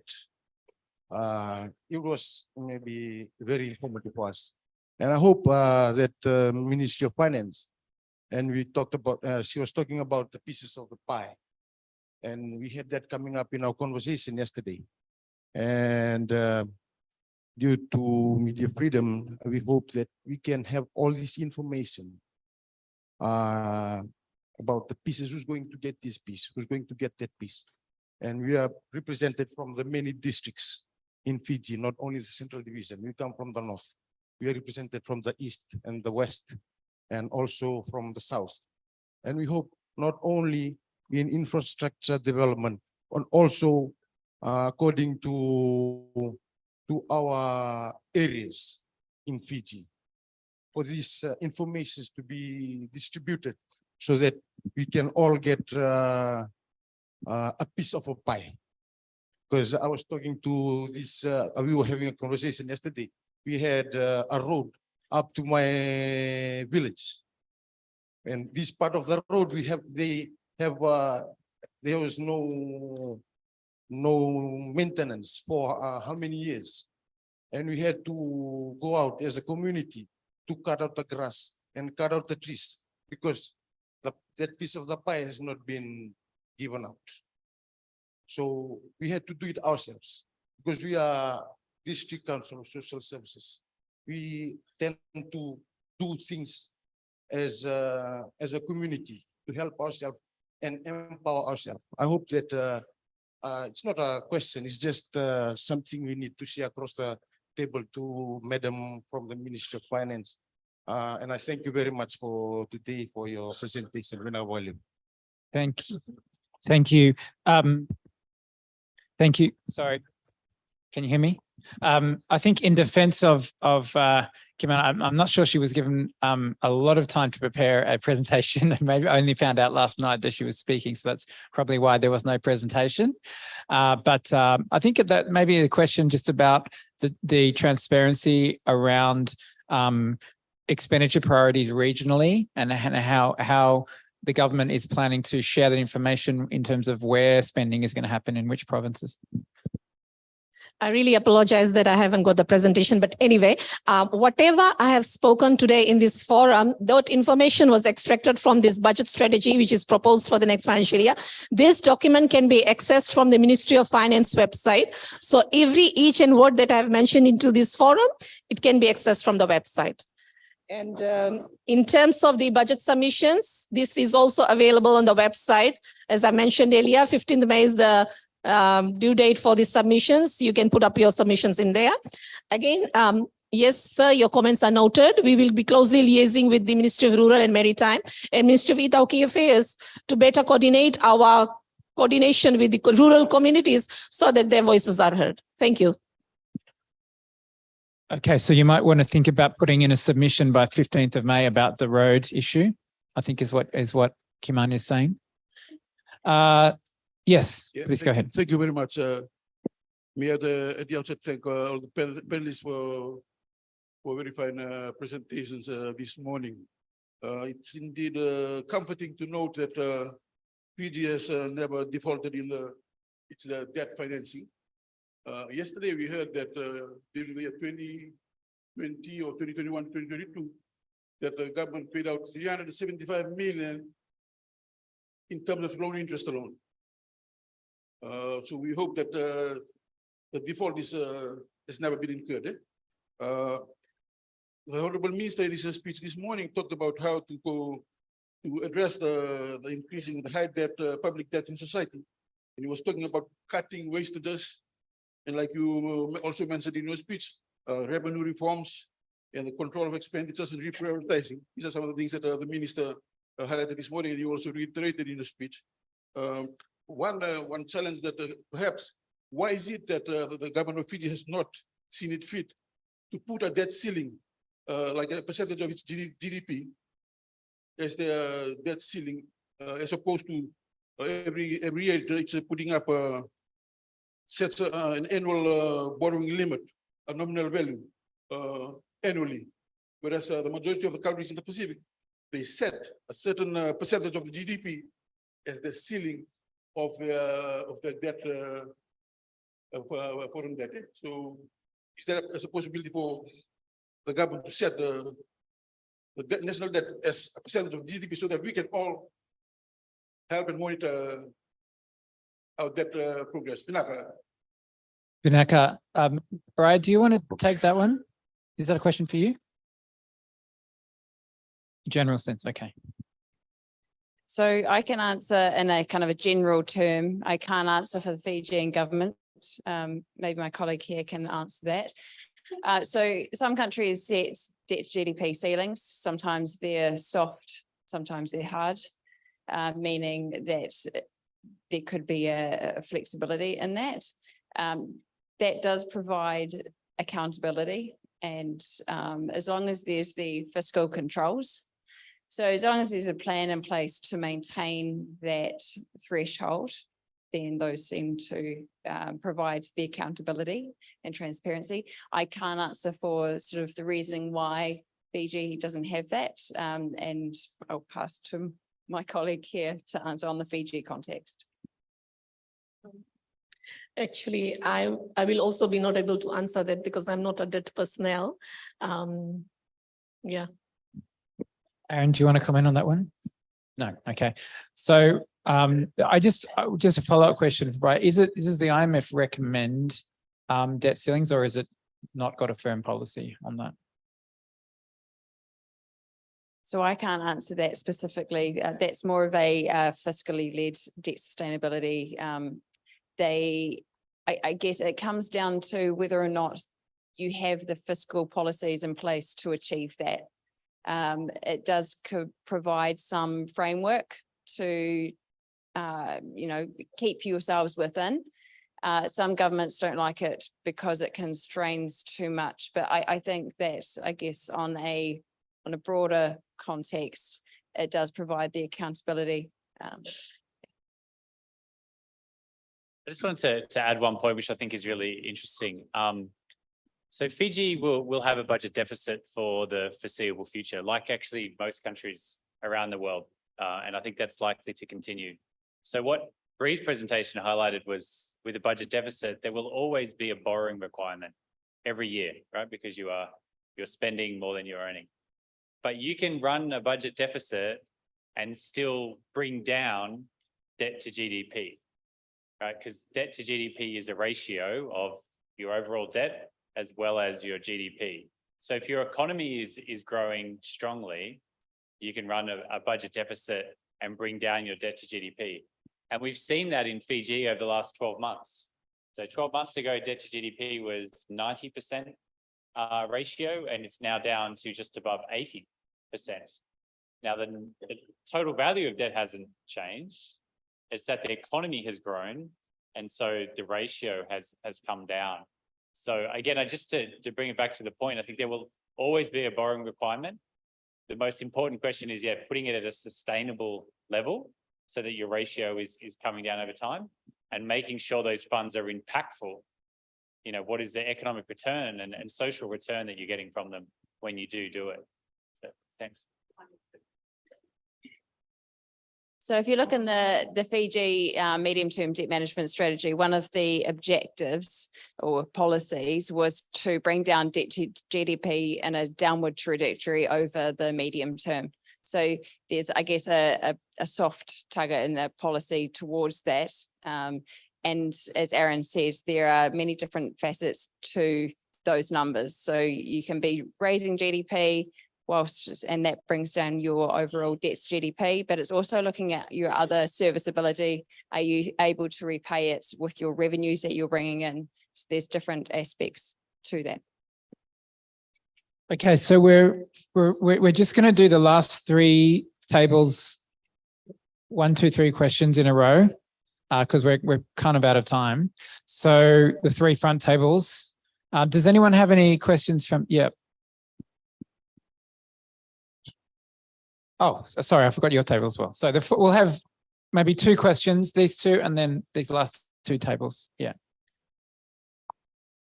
Bola, I'm Irami Materawolo from Nosori Dikos. Just have a question with our representative from the Ministry of Finance. Is there any budget proposal template available that we can use to submit a proposal, since most of us, that term budget proposal, most of us in the community is such a big term. But however, if there is a template provided for us to make our submission, if it's available also in the ministry or at the social media platform that you have. And then we'll just.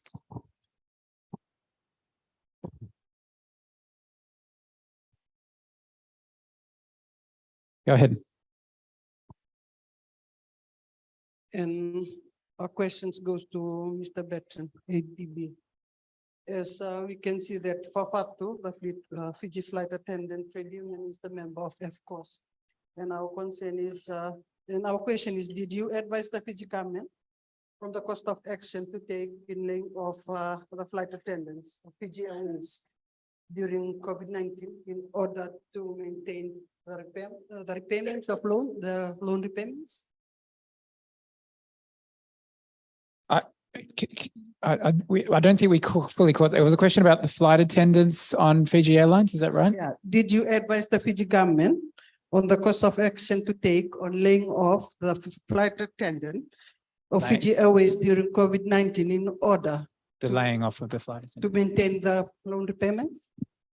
No, that was unrelated to the operation which ADB provided to Fiji Airways, which was a liquidity support facility for them to access to keep their operations going during COVID. Did you want to answer the gentleman's question about budget submission? Okay, in terms of budget proposal template, we have a standard template designed for the ministry and department. But since your organization has to come through your line ministry, which I'm assuming is Ministry of Rural and Maritime?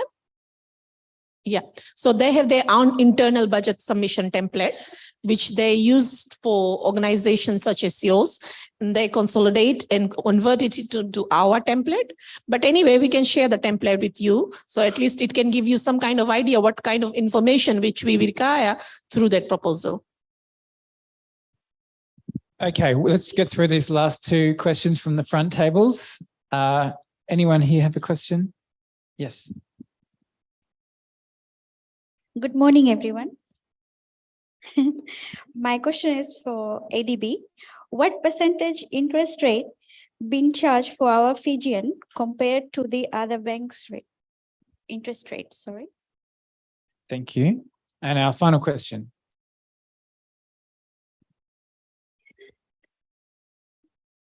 Thank you, panelists, for opening up our eyes on the budget public finance. And we are so blessed, we from the West, that our Western part of Vitilevu is contributing to the growth of the economy and the tourism industry. We are thankful too that Fiji Airways is doing very well in paying off the debt. Our question is around the project, the incomplete projects that are there. So, I mean, the budget is allocated for a certain project. Some of the projects, water projects, especially those of us that have water problems in the highlands, some of the interior rural areas, some of the water projects are incomplete from the last 4 years. And also the road infrastructure. We are just questioning around, while we are contributing to the budget, what is your perspective on us contributing to the monitoring and evaluation of budgets of projects? The community, from the community level, looking at the projects that are done, our roads. You spend a lot of money on building roads, making roads, but in a few weeks' time, you see potholes that are there that we can make logo in. And the roads are made for us, should be made for us, the people that live in the community. But certain roads are developed because there's a certain minister coming into our area, or a high-level delegate is coming in. So, but there are certain projects that are lying there. How are you going to cut the pie from this budget to be able to complete those projects that have been lying there for the last 5 years? Thank you. Okay, so 2 final questions. One is about ADB interest rates, and the other one is about community monitoring of incomplete projects, or is there a way for community to help evaluate incomplete or unsuccessful projects? Thanks. There's an easy answer and a slightly more complicated one. The most concessional loans are 2% interest over 26 years with a 5-year grace period. So really the main benefit of the long time span is inflation. So inflation is at 5% each year and you're paying 2% interest, then the real value or the real cost of that loan actually decreases over time. So there's a quite a large grant element. Multilaterals though also can provide different types of loans. We can lend in many currencies. Each of those different currencies have different interest rates and terms, and it just depends on what suits the government the most at that point in time. But Fiji mainly borrows in US dollars at the moment. Yeah. Is that correct? You mentioned. Final word from you, Kiman. Okay, thanks. Thank you for the question on incomplete projects and the community's role in monitoring these projects. So obviously, yes, one of the expenditure policies is to complete these incomplete projects, which I think mentioned that sometimes government has to prioritize and they have to cut back one project and, divert it to some other critical areas. So obviously, we have to complete these projects. You cannot just build a half building and leave it there for we have to complete that building. So that will be one of the priorities next financial year to complete that project. In terms of monitoring, the community's engagement in monitoring and evaluating these projects. As you know, Ministry of Finance cannot be everywhere, and you as your community members are the ears and eyes of Ministry of Finance as the monitoring agency who can advise on what's happening around, how we can better enhance our monitoring tool to ensure that the project is complete.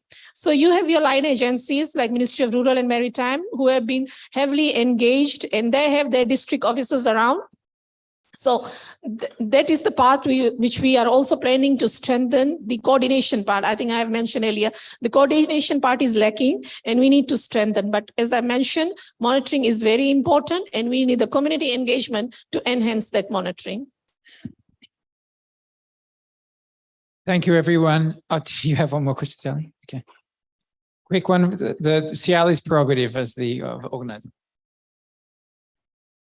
I'm just asking ADB, do you come across any civil society asking for loan? Guaranteed by government. I'm just thinking because we have seen the shift in funding for civil society. We used to have core funding. But what we have seen, like FCOS, they have a building. And it's really helping them kind of look for resources to do activities like now. But their core presence is secured. And this is something that we recognize how such a scheme can actually help civil society.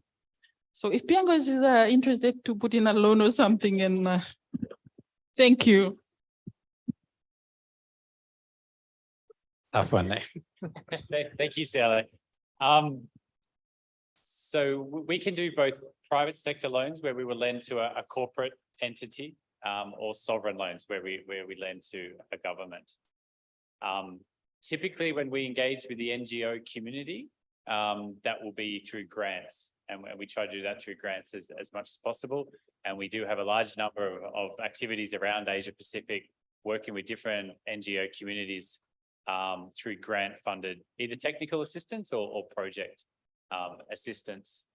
When it comes to small-scale financing or to lending to individuals, we do activities through the commercial banking system where we may lend to the bank and then they will have lines of credit that are available to people.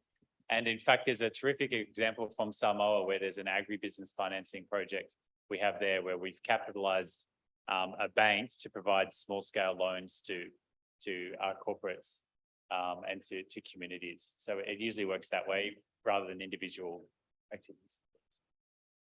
Maybe worth looking into whether there's a small grant that Piango can get for, anyway. Yeah, for infrastructure, that's right. Critical infrastructure. Thank you. I mean, what a fascinating session it's been. I've learned so much and I hope you have. We really want to thank warmly our three speakers, Briar Ferguson from the IMF, Aaron Patton from the ADB, and of course, the hero, I think, of the session who fielded all your difficult questions, Kiman Mala from the Ministry of Finance. Thank you for coming. It's been great to have you. Thank you. And let's, Vinaka, what's happening now? What's happening now? Are we having another session? I'm going to hand over to Josiah, but let's give our participants a round of applause.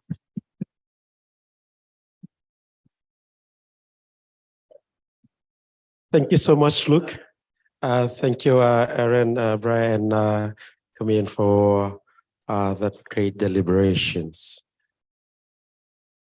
Our next panel will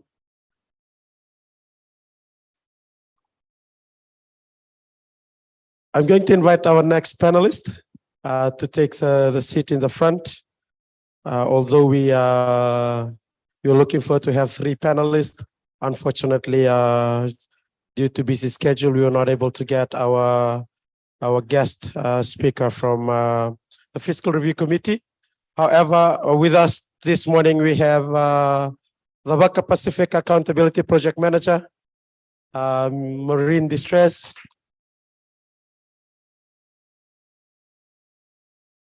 And our second panelist for us this morning is Maituranganeta, Mr. Savanayate Dao from CCF, the Community Program Facilitator.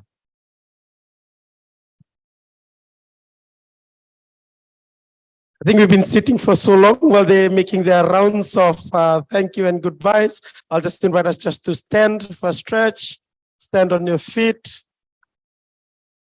I'd like you to reach up to the ceiling as far as you can, tiptoe, down, bend over, touch your toe, Kansara, twist your hips, your shoulder,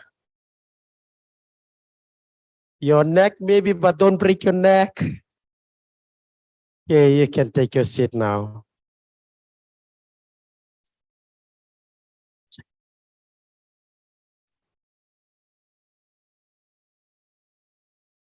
Okay, we understand that we are between you and your lunch, but I'm sorry to break it to you, lunch is not here yet. So we do not have much of a choice. Our first panel, we're going to give it to Marine to, we'd like to, they've already made their own negotiation. So we'll give it to Seva from CCF. Seva is the Community Program Facilitator. And he's also not a stranger to this space. And I'm just thinking why he hasn't been applied for a position with AFCOS yet. So maybe pretty soon. So Seva, I have no particular question for you. Just the theme on citizen engagement in PFM and fiscal policy.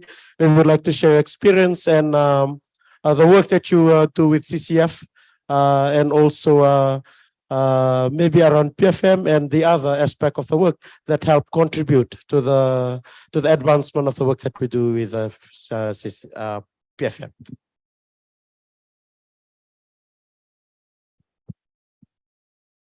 Vinaka Turanaita,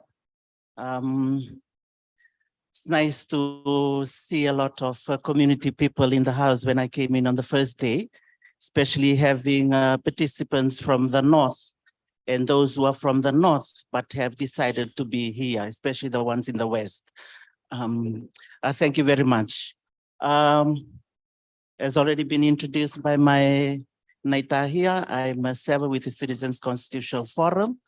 And as the community program facilitator, the Citizens Constitutional Forum has been around for the past 20 years. And we work closely with communities in areas of human rights, on budget advocacy, like what we are here for these 3 days, and also on areas of multiculturalism. And but for today, in terms of the budget advocacy work that the Citizens Constitutional facilitates, we work in communities, Itaukei communities, and the informal communities, the Indo-Fijian communities. We work with the Ministry of Itaukei Affairs and the district office, the provincial administrators. We've worked in the province of Maduata. We've covered 5 districts. We've worked in the province of Lomaiviti, and we only have 1 tikina left, 1 district left in Lomaiviti. I've decided for us to cover the whole of Lomaiviti because that is the most important province. And we haven't touched Mbua. It's going to be the last one. Yeah, so we've also covered Indo-Fijian communities. And with the work that we do with communities, we try and put together their integrated village development plan, which is endorsed at the village meeting. Then it is taken up to the district meeting, Bosnitikina, and then it is taken up to the provincial meeting. So these endorsed documents are with the Ministry of Itaukei Affairs and also the respective provincial office. So, as already been brought up by the rep from the budget division, we'll be making budget submissions. So the Turangani Koros, together the committee, the village development committees, what we do is at CCF, we call them up again and we ask them for them to have the village meeting and then decide from the needs that they have, which one do they want to be their priority to be submitted in, say, this year's national budget. And the Citizens Constitutional Forum, we write their submission on their behalf. And then we make that submission to the line ministry, and we also send the same submission to the Ministry of Economy. And yeah, but it has to go through the village meeting. Remember in yesterday's, somebody had presented yesterday, that it has to be an inclusive activity where because women, they'll have different needs. The youths will want something else. Okay? So there has to be an agreement in the village meeting before we can make a submission on behalf of that. And also, when we make submissions, there was a question if there was a template.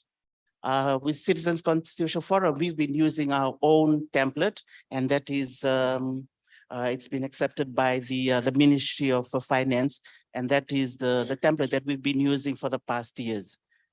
When the budget has been announced, what we try to do at the Citizens Constitutional Forum, we try and summarize that the budget, we try and look at the different ministries, the allocations, the funds that are available, because some ministries, the funds that has been allocated to them, it's already been projects that those funds are for. But there are other ministries where we can apply for the funds that are available. Say, for example, in the Ministry of Youth, for Ministry of Women, there are funds that are available there that organization says youth organizations can apply, but it seems that like the youth organizations in our different communities have no idea that there are funds available within these ministries.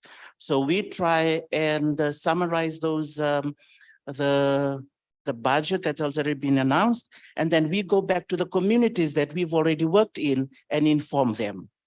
We cannot rely on the provincial office to do the job every time. So we complement the work that government is already doing. And yes, as I've already said, only in communities that we've worked in, that's the communities that we go back to. But if we were to work in an Itoke community or an Indo-Fijian community, it has to go through the provincial office or the DO's office or the provincial administrator's office. After another work that CCF does with in regards to the budget is what we call the Open Budget Survey. The Open Budget Survey, the Citizens Constitutional Forum works with the International Budget Transparency, okay? The International IBP, the International Budget Partnership Transparency. This organization, it's an international organization. It works with other 120 countries. And what they do is they try and do a survey on 3 thematic areas. And that is oversight, okay, the budget oversight, transparency, and participation, okay?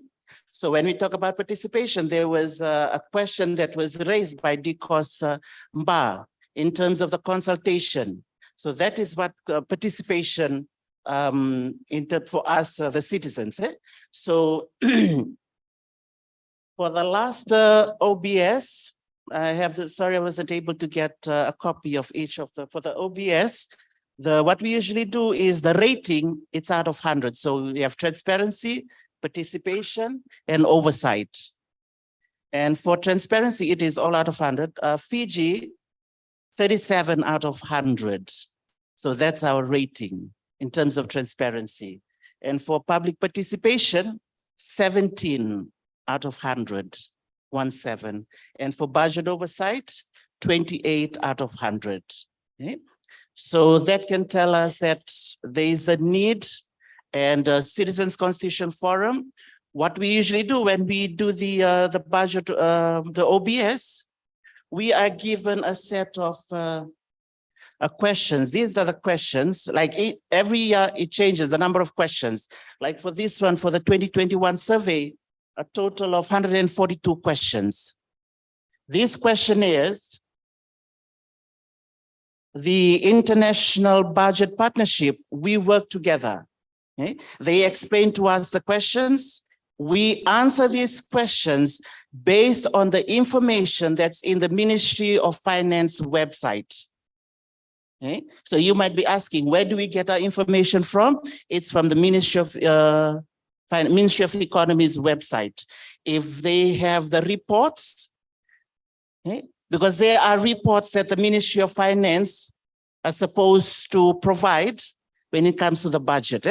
I believe there are eight reports altogether. So some of the questions that are in the OBS is related to those reports. So if the reports are not in the website, then we'll just say not available. It's not available, okay? And then after we answer those questions, it's sent back to the IBP, the International Budget Partnership. They have their own research officers that will try and verify the information that we have already given in the questionnaire. Okay?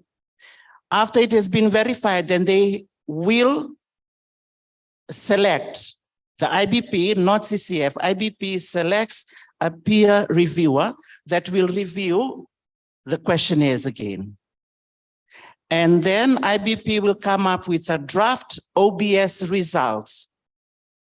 Okay, and that draft OBS result is sent back to our Ministry of Finance, and they will verify the information that is there before the final report is produced. Okay, so CCF, the only work that we do is answering the questionnaires, and where we get the information from is from the Ministry of Economy website. If the information is available there, that will help us to fill up the questions. If it's not, we'll just write down it's not available. Okay? So we usually, like at the moment, before coming to this workshop, the team are already working on for the next report. So this month is the back and forth with the budget partnership. The back and forth in terms of the questionnaires have already been answered. So the International Budget Partnership, they're just asking, where did you get this information from? They'll have to cross-check on that. Okay? So everything will go back to the Ministry of Finance for them to verify the information that we give in the questionnaires, okay? Before the final report comes out. So yeah, that is Fiji's ranking. There are 3 thematic areas: transparency, participation, and oversight. I've already given you the ranking. For transparency, it was 37 out of 100. For public participation, 17 out of 100. Budget oversight, 28 out of 100. And CCF has made recommendations how these areas can be improved. Okay? And we had a meeting last 2 weeks with the Permanent Secretary for Finance and looking at the result, and there was a very good outcome from that meeting. And we hope that CCF hopes that we are going to have a good 4 years with the Ministry of Finance, because for the last 16 years, every time we go out for budget advocacy, well, let's call up the Ministry of Finance, their budget division. Can we have an officer to accompany us, because they are the right people to, but it seems that they don't like CCF or they don't like me. I'm not really sure. Yeah. Maybe it's just me. I think I need to get out of that organization so that they can like CCF. Yeah. Yes, that's with the work that CCF has been doing. And next month, like we are already working on the budget submissions for the communities that we've worked in, the whole Tikina in Yasawa, right from the top, right to the bottom, and the last island of Viwa. Okay? That one, and the district of Namuka, district of Nandongo, and the district of, the last district of Undu, that's in Madhuata. Okay? We are making submissions for them. Okay? So yeah, and we work very closely with some of these DCOS officers that are on the ground. Okay, and we are thankful for them for when we call them up for to help us in facilitating these workshops. They are always willing to work with us. Yeah, that's the work that CCF has been doing, and yeah, when it comes to OBS, we always get a lot of from the Ministry of Finance, but that is the work of CCF. We'll always be monitoring the government. We are not police officers. We are just monitors, so that because we are the taxpayers, we just want to know how the money that we are giving government, how it's being spent, so that we don't go into now. Okay? And I'll have your questions after Marine presents. Vinaka.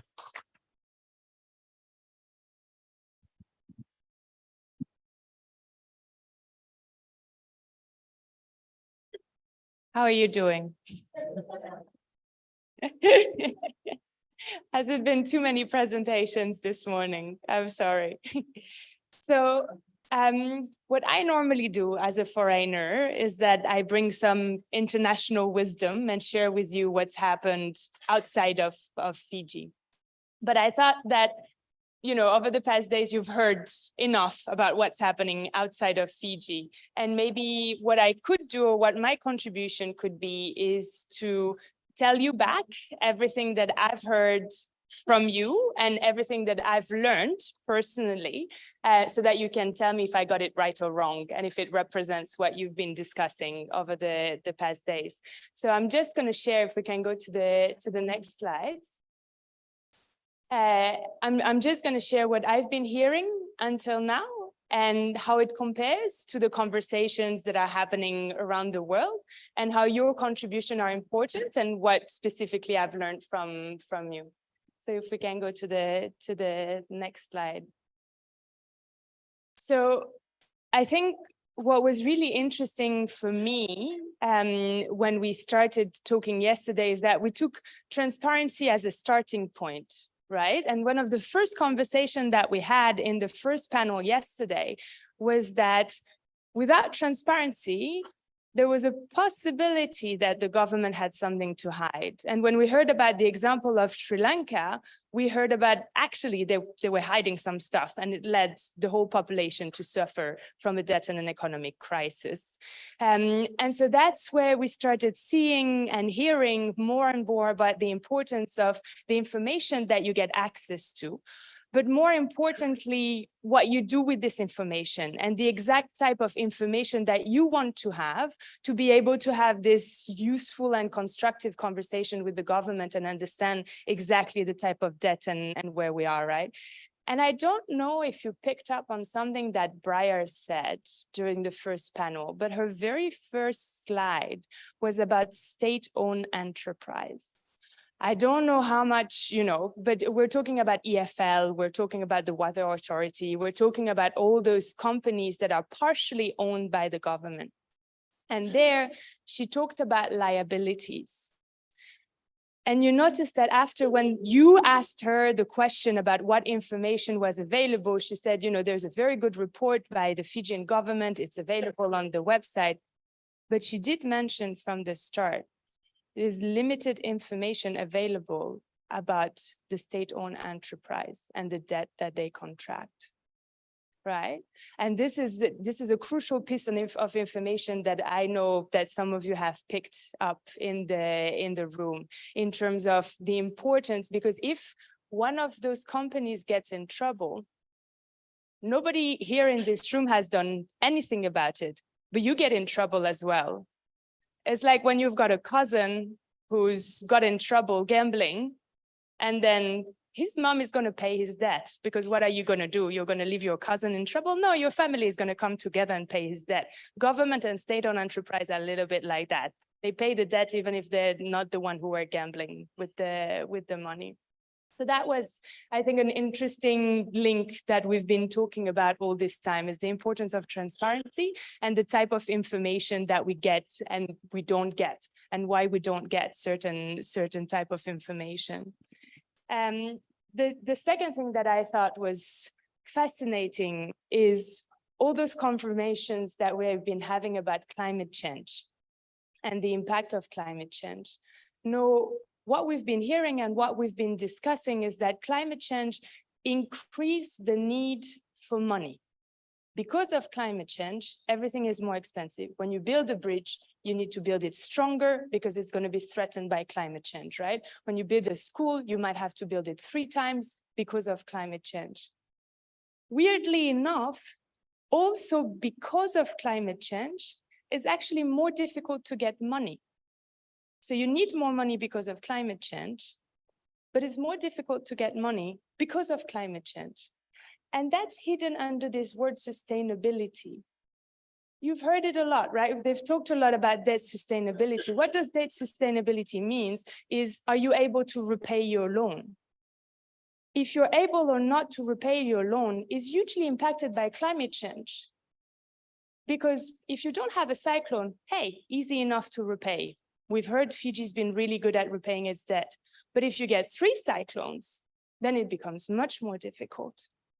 So we're in this weird vicious circle that Luke was talking about, where climate change makes it more necessary to have money, but at the same time, it makes it more difficult to have money. And what Luke was pointing out yesterday is that the even weirder thing about it is that nobody in this room is responsible for climate change, right? So this is a problem that has been created elsewhere. And then, as we've heard from Aaron this morning, we need to go and beg donors to give grants rather than loans to be able to deal with those issues. So some of the interesting tension and power dynamics that you've started uncovering and discussing during this workshop was, I thought, fascinating from my side and really, really interesting to hear. I've been fascinated listening to your groups yesterday about the type of growth that you want for your country and the amazing level of details and ideas that you have in terms of how this growth could be fostered and what this growth should look like. Locally made, locally produced, bottom up, through local finances of families and small enterprise, not trickling down, but actually bringing the communities up with the financing, and also looking at how the taxes impact the most vulnerable and who gets to pay for this growth. The other thing that I really learned from you yesterday is very often when we talk about the impact of debt amongst technicians and experts, they will say, oh, it will have an impact on services. It will have an impact on the health services. It will have an impact on the education services. None of your groups stopped there. You were actually able to connect the impact of the financing with the impact on the community. You talked about reputation. You talked about the relationship within the community. You talked about the future and the opportunities of youth. It's much bigger than just, we're not sure to have the quality education that we want. It's actually the whole future of the country and how we relate to each other that's impacted. And that, I think, was extremely powerful from you to hear yesterday from all the examples that you brought in.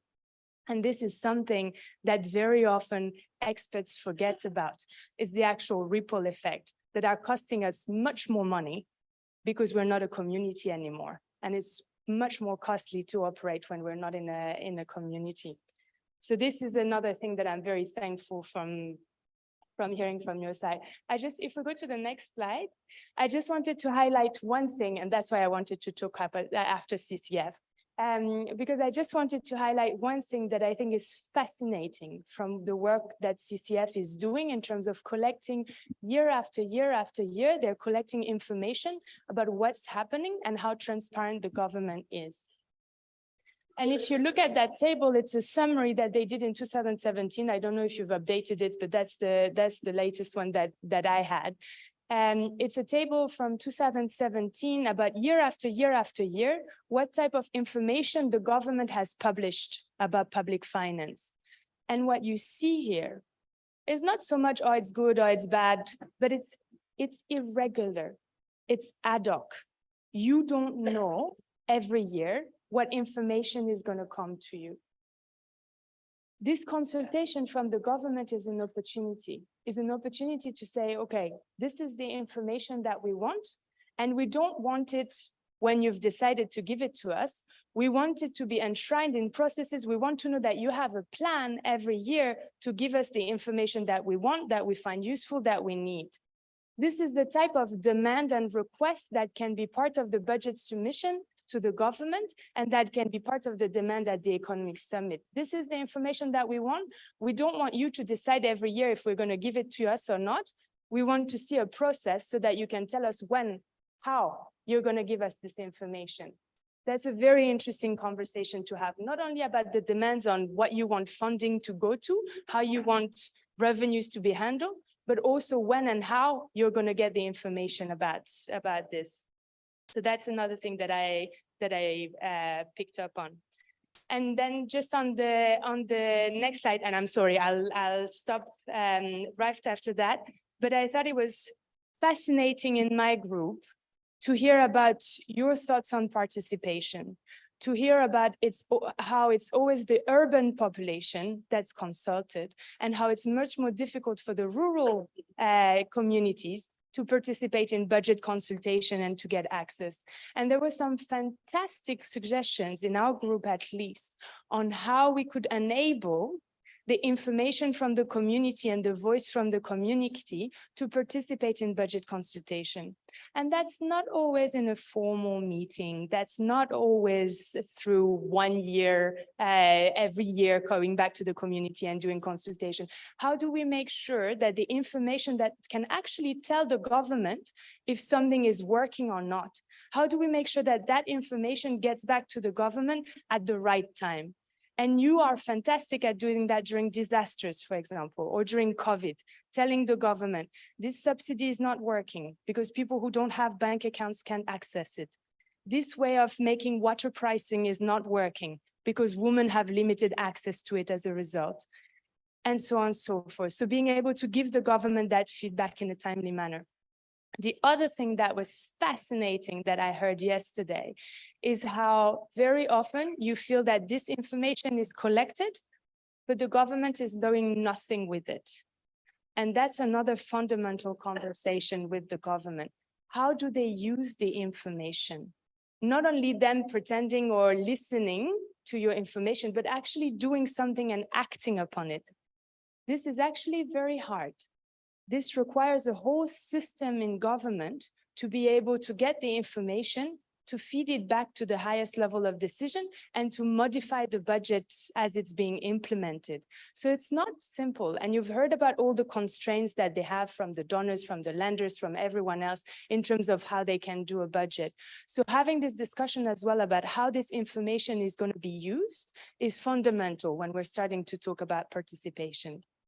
So that's everything that I learned from you over the past days. So thank you so much for having me here.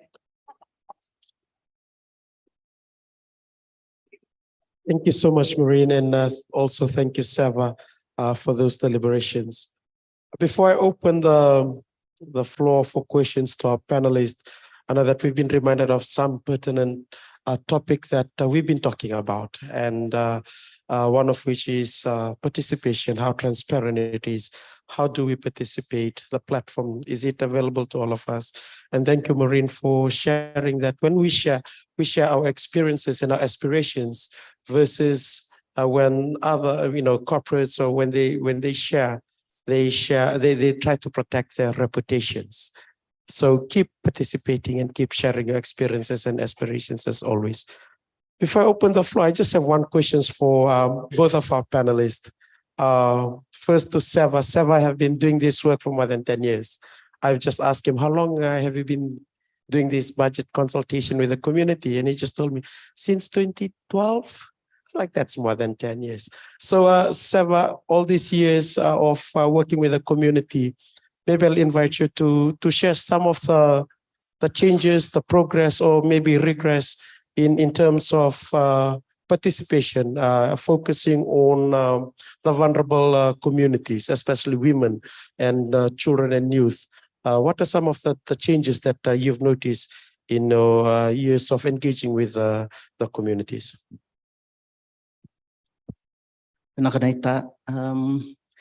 Yeah, for the Itoko communities, when it comes to participation, we all know when we have meetings, it's usually the men. And if the women and the young people are in the meeting, they are usually at the back, quiet. But when we go out into the Community Citizens Constitutional Forum, we emphasize and we keep reminding them when it comes to, say, when they make submissions or that that is for the village, everybody has to be part of that submission. The women, the children, the men, and if we have the LGBTQI communities, people with disability in the community, they also have to be included. And we've seen changes because we usually have like follow-ups after those the community workshops, and we've seen a lot of like the Turangani Koros, they are letting the women reps, those in the LGBT, to represent the village instead of the Turangani Koros. So that is, I can say, like there's a change in the mindset, and people have accepted or that the community is made up of men, the women, the children, the youths, those in the people with disability. And yeah, in terms of the budget submission, when we make budget submission, like was explained yesterday, if you're given $100, say for example, that cake, this is what the government of Fiji, when it comes to revenue, this is what the government of Fiji will get. But this is what the needs of the Fijian people. Okay, but we keep on like reminding the people of Fiji, you keep on making your submission. Keep letting the government know these are the needs, because the government will not know your needs if you don't tell them. If you don't get the funding this year, if you don't get your projects, the water projects this year, you might get it next year. Because the number of villages that we have in Fiji that also want, say, for example, water is more than 100. Okay, so the government will be able to accommodate some this year in this year's budget, maybe some in the next year's budget, but we have to keep on telling the government the need that we have in our community, because we cannot just rely on the government to know what is it that we want in our communities. We have to let them know. Okay, and in terms of participation, yes, like I said, in last year's budget consultation, which was held in the district of Nandongo in the province of Maduwata, they had it at an Indo-Fijian school. So I had to call up the Maramani Koro from Bunubutu village, from Numbu, from the islands that is part of the district of Nandongo.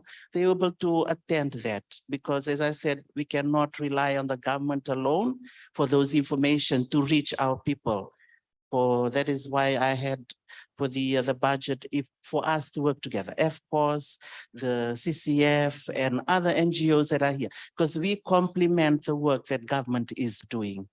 And yeah, when we make budget submission, we also not only do budget submission for the communities, we also make recommendations for some of these independent bodies, like the Fiji Anti-Discrimination Commission, the Online Safety Commission. We also make like submissions on their behalf in terms of, say, for example, raising the allocations for them so that they can do more advocacy on the work, so that people can know what these bodies are there for.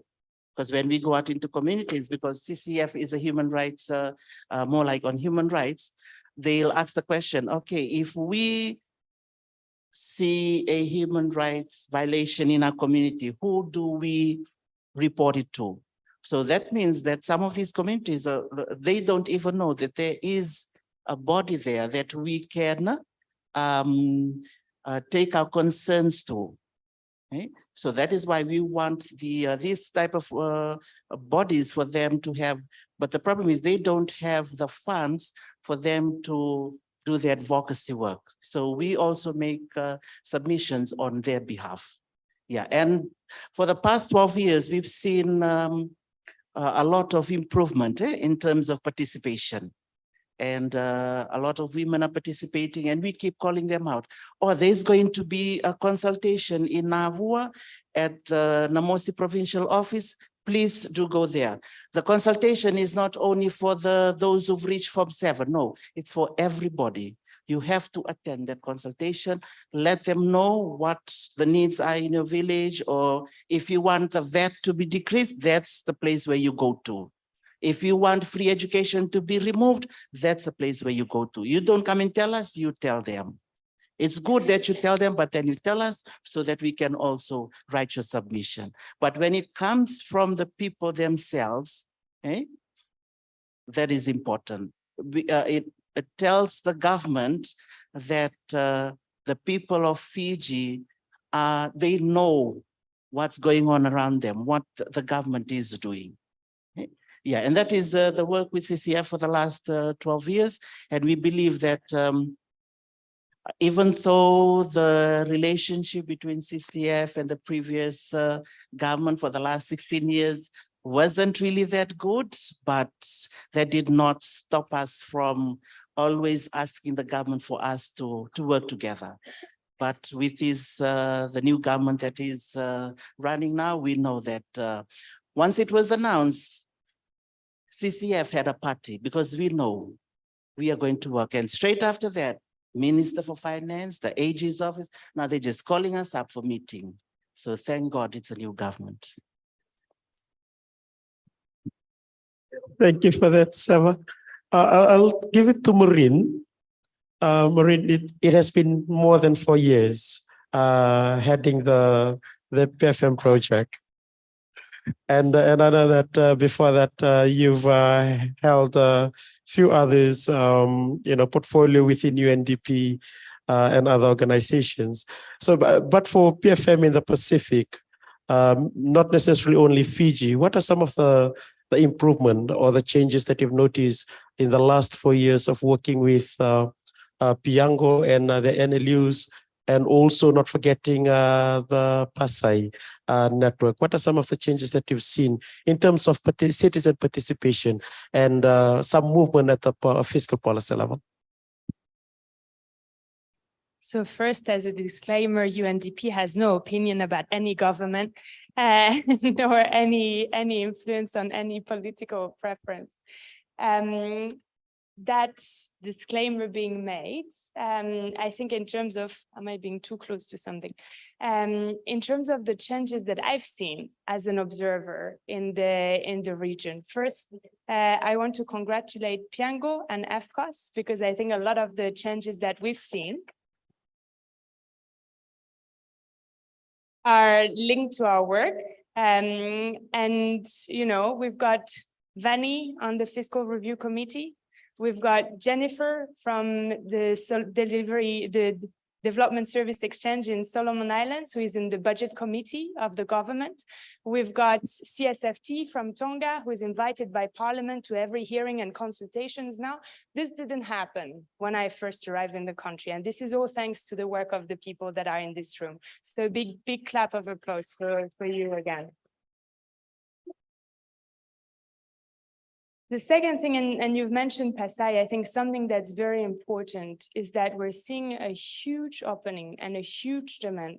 Angela cannot travel at the moment without being asked by auditors general to help them engage with civil society.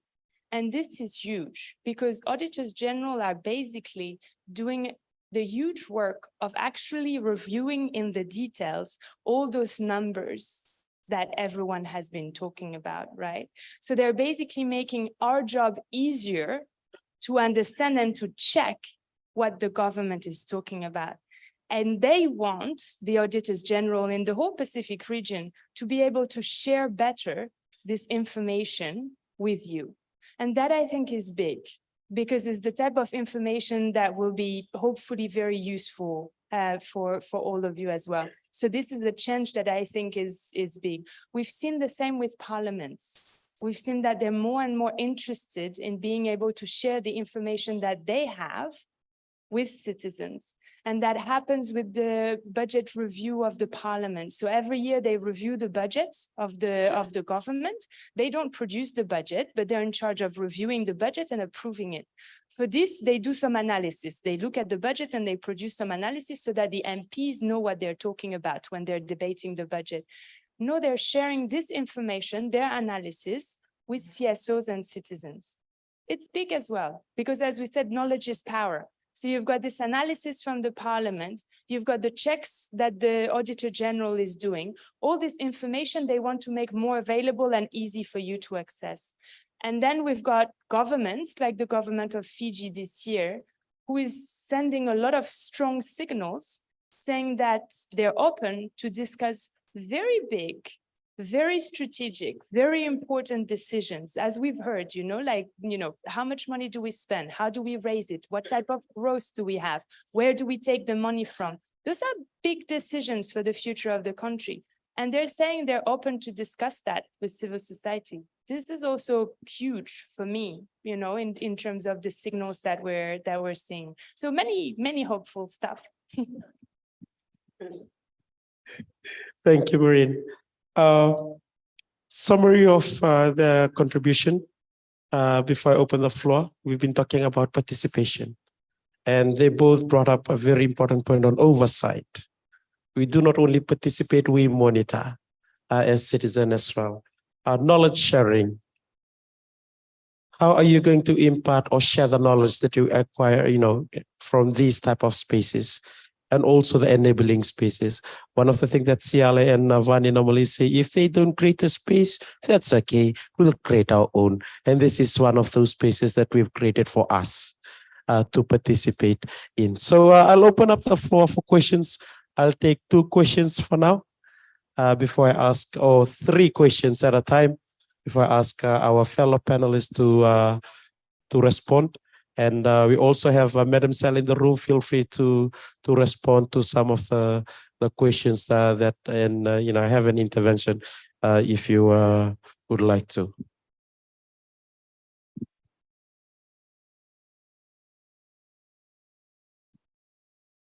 Lepani.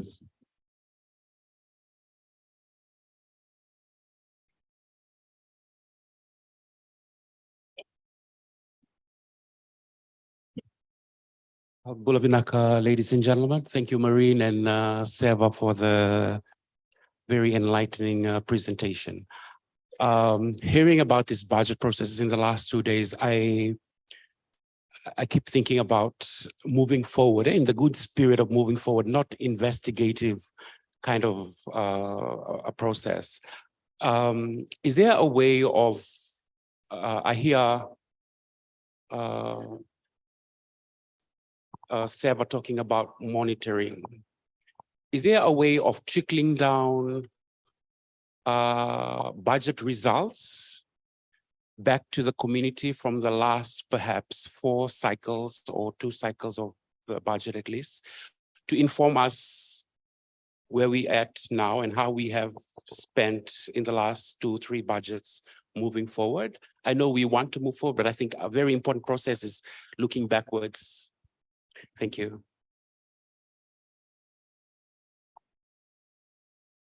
Any other question?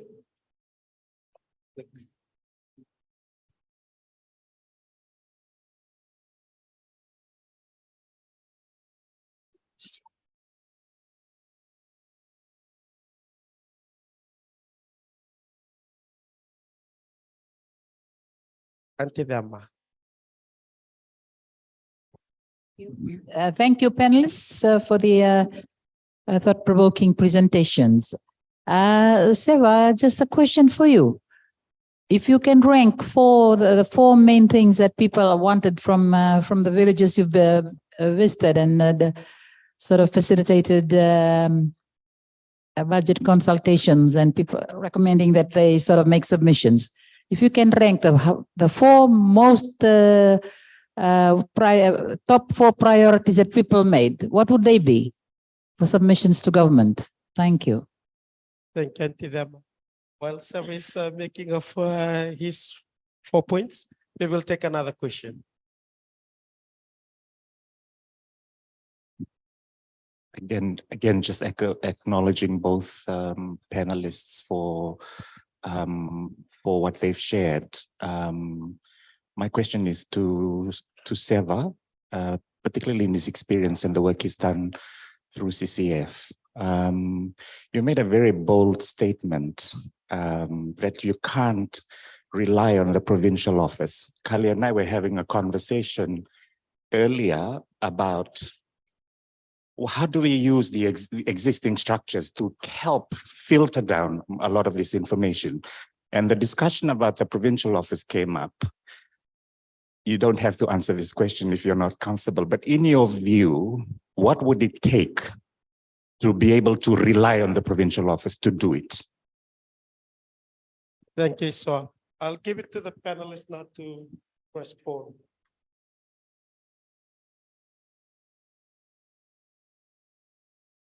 Okay, we've divided the question, and I'll take the first one on the monitoring. There's an easy answer. There's a very long-winded technical answer. I think just to go a little bit into the complexity, ideally, how the world works is that you've got the National Development Plan, which says the priority of Fiji for the next 3 years is going to be education, transport, health. Let's pick 3 as a random thing. And then you then have policies that say, okay, in education, we're going to do rural schools, quality training of teachers, and we're going to redo the national curriculum as our 3 priorities. And then when you look at the budget, you see that most of the money is allocated to those 3 priorities that were identified through a robust policy process, right? And then you would be able to go into a school and say, okay, has the teachers been trained? Did they get the new curriculum? Was the infrastructure of the building in the rural community redone? Very easy to monitor the impact of the budget based on all of this.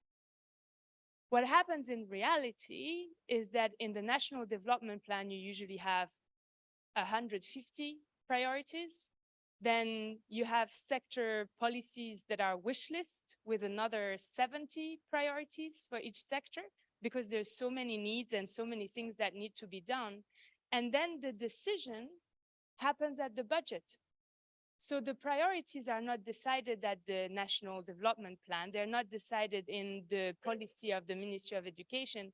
They're decided during budget negotiations because there is not enough money for all the priorities that were identified before, right? And so then it becomes very difficult. How do you assess success? Do you assess success if the policy was delivered, but we knew from the beginning that we didn't have enough money to deliver all those priorities, right? Or do you assess success based on what the budget promised that it would do? And then the problem there is that it's actually quite difficult from the budget to understand exactly in the detail what's going to happen, because the budget doesn't say, I'm going to send 3 books to this school. The budget says, this is the amount of money that we have for furnishing schools overall in the country, or maybe by district. So then matching success to specific lines of expenditure in the budget at the national level can be a little bit complicated. There's a lot of different ways of doing budgets, and there's a lot of different way of creating and formulating budget that could make it easier to decide if it's a success or not. Some countries, for every line in the budget or every kind of chapter in the budget, they say, this is how we're going to judge success, right? Fiji is in the process of adopting and of trying to say, this is how we're going to judge success, and this is going to decide if we've spent this money well.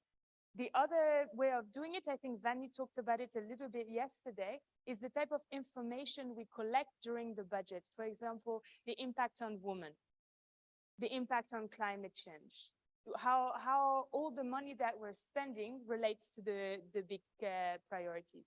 That being said, at the village level, it should be fairly easy because you have your commitment from your local government. If you have a village development plan or a community budget, it should be easier to be able to monitor the results, right? But then connecting it to the national budget might require a little bit of thinking. But I know that Sally and Vanni have been working on being able to track the money down to the community level as well. And that's a huge amount of work that can be done. But yeah, sorry, that was a more complex answer.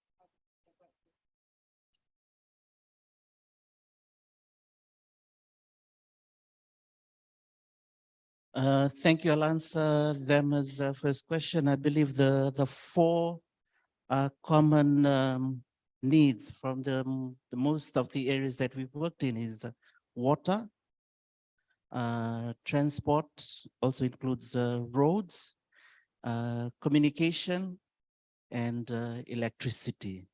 So those are the 4 main priorities that for most of the villages around Fiji, that's are the things that they want to be developed or to be improved. And the next question from Mr. Iso is on the provincial office. When we call up the provincial office to inform them, like or there'll be a consultation in Levuka. Do you know? No. The provincial office themselves, they don't, the information is not reaching them. So if it does not reach them, then they will be able to take it to the Turani Corvus. So I think I believe that in urban centers, like say, for example, if we take Levuka, you have the PA, yeah? He's the main head of government in that area. And then you have the provincial administrator, you have the DO, then all other government departments, they are under his or her leadership. So I believe that I think the provincial administrators are the ones that usually get all this information from the government. And then they will give it out to these other departments. So, but as I said, like for us, once we get that like on Facebook, we don't usually get like an email from, it's just that when we see it on social media, we inform our gatekeepers. Okay? We inform them there's going to be a consultation.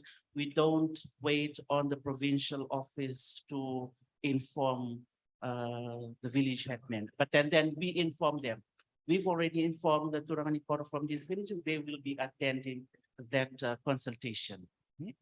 And on that question, I think it's just that the information from, say, for example, the budget division needs to be, I believe that the budget rep that was here said that it needs to go to the relevant stakeholders, and those relevant stakeholders should, because the Turani Koros, they'll only get the information from the provincial office. And I think it's also in, like for all villages, the Turani Koros, they said, if you don't go through the provincial office, they won't allow people into the village. Yeah. They'll only allow people into the village if it's gone through the provincial office. So that's the only place where they get the information from. Okay? So for us at TCF, we usually inform the provincial office. And if they have no idea, then we'll just let them know. We'll call the Turani Koros straight away and let him or her know that there's going to be a consultation. But I believe it's also on us if we know that there's going to be a consultation in our area, in our village, and like they have no idea, they will just take the initiative to let them know of the consultation. And yes, those are the 4 areas that the needs from the community, water especially. Wouldn't it be a good idea? Thank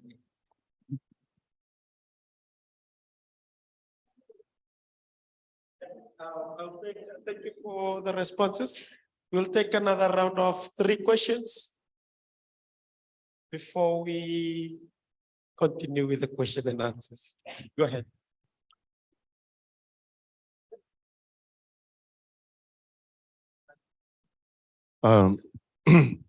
Sorry, okay, just to follow up on our question to you. I was, well, it's not a question, it's sort of like a suggestion. If you could take it up with government. You know, historically, during the days of Ratu Sukuna,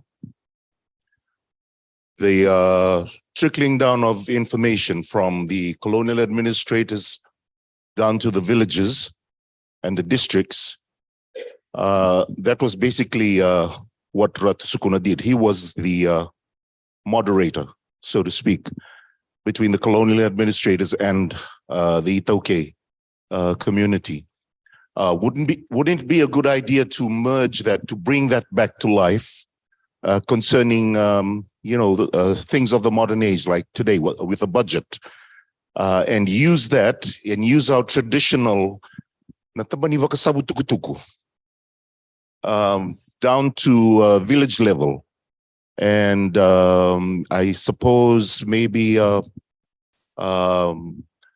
workshop could be done with the district officers and the Turani Koros on how to disseminate information down to grassroots level using our traditional ways of disseminating information so that it reaches the people. Because from what I understand, historically, people in the villages never had any problem with receiving information from the colonial administrators at the time. And because I suppose at the time too, our traditional ways of doing things were much stronger, perhaps the Ministry of Itoke Affairs could implement a program to help strengthen that or revive that again in terms of this modern day communication. Thank you. Thank you. We'll take another 2 questions. Antidema and Navi.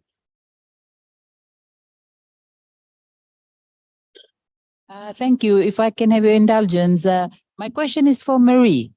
Yeah, we just heard that comment on using tradition and all. I'm scared of that because of the Chinese whispers, eh? But however, Marie, good governance, good governance, transparency, accountability, all this, that you've been, you have talked about, great ideals, no one has translated them in vernacular, unless there's a translation somewhere. If you go to Tonga, have they translated it into vernacular? If you go to another country, at the end of the day, I think, in the Pacific, especially in Fiji and Polynesia and literacy is quite high. I just wonder if there are funds for having some of these concepts and practices translated into vernacular. Are there funds within PFM? This is, I don't know whether PFM, the host team, Piango, is actually interested in, because a lot of people read, otherwise we are repeating the same thing. We'll be repeating the same message and the Chinese whispers come in and whatnot, depending on traditional mechanisms for relaying the message is one thing, but people's literacy is very high. Is there possibility of printing? They don't have to come in visas, eh? These are readable, user-friendly little booklets. People say, oh, it's on the website, but why are we maintaining the USB library, if we are saying? I wonder if there's some consideration by PFM team that we have print in vernacular, especially of concepts and practices, words that we are always hearing. Accountability, I do not know what it means in Fijian. What's the Fijian equivalent? Thank you, Marie. Thank you, Tidema. I'll take the questions from Navi, and then I'll give it to Maureen and Seva to respond. This is just in response to what Saki had advised about the traditional approach to taking messages across to rural areas. I wouldn't agree with Saki in this concept, because at the moment we're waiting for the GCC to sit, and it's been 4 months now and the year has already started. So when the GCC sits, then the Yasana sits. When the Yasana sits, then the Tikini sits. So till now, we don't really have a confirmation date as to when GCC will be sitting down. And everything in our district of Nakasaleka, or Ratinoke is the district coordinator for the whole of Nakasaleka. And we still don't have any action plans in relation to running out the Kina, in relation to funding for Atikina from the province. And if we are waiting for traditional approaches in relation to relating messages to rural areas, it still wouldn't work. What we have to do is just to ask the government for them to do their job, because they're not doing their work. That's the basic thing about it. The government is not doing their work, and then it falls down to all of the people there who they wouldn't do any work because the government themselves are not doing their work. Our only recommendation is for the government workers to actually do some work, because at the end of the day, they're getting paid, not us. And just a question to Marie. So what's his name, Aaron? Aaron was sharing about like a project for urban water supplies. And then what I don't get is that the projects that have been sent, the project are only concentrating on the central location, but it doesn't concentrate on rural developments. So and the aids comes from UNDP, and then CCF also sees the funding from UNDP by government. If you give it to government, and then government, CCF tries to follow up on that as well. But why isn't there any funding, for example, for for water, for rural areas? But they're concentrating on a place where no offense to people who live in the city, but you people pay for this water. So the water company is supposed to take care of any structural damages or anything like that. But yet funding are being provided to companies, to the government. The government is given the money, and then it's provided to companies to fix the water. But for us in rural areas, our water is untreated. And yet we have to fund our own water, how it's being brought down from the mountains until it reaches our house.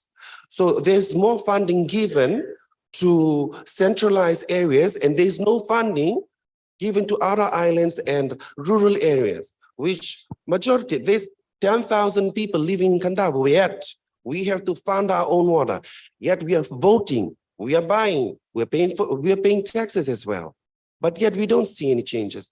My question is that as to why would NGOs and foreign investors will only invest in centralized areas, but not invest in rural areas? That is my question.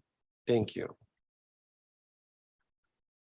Vinaka, Marie will respond to that question. I'll, because they have the funds, we don't.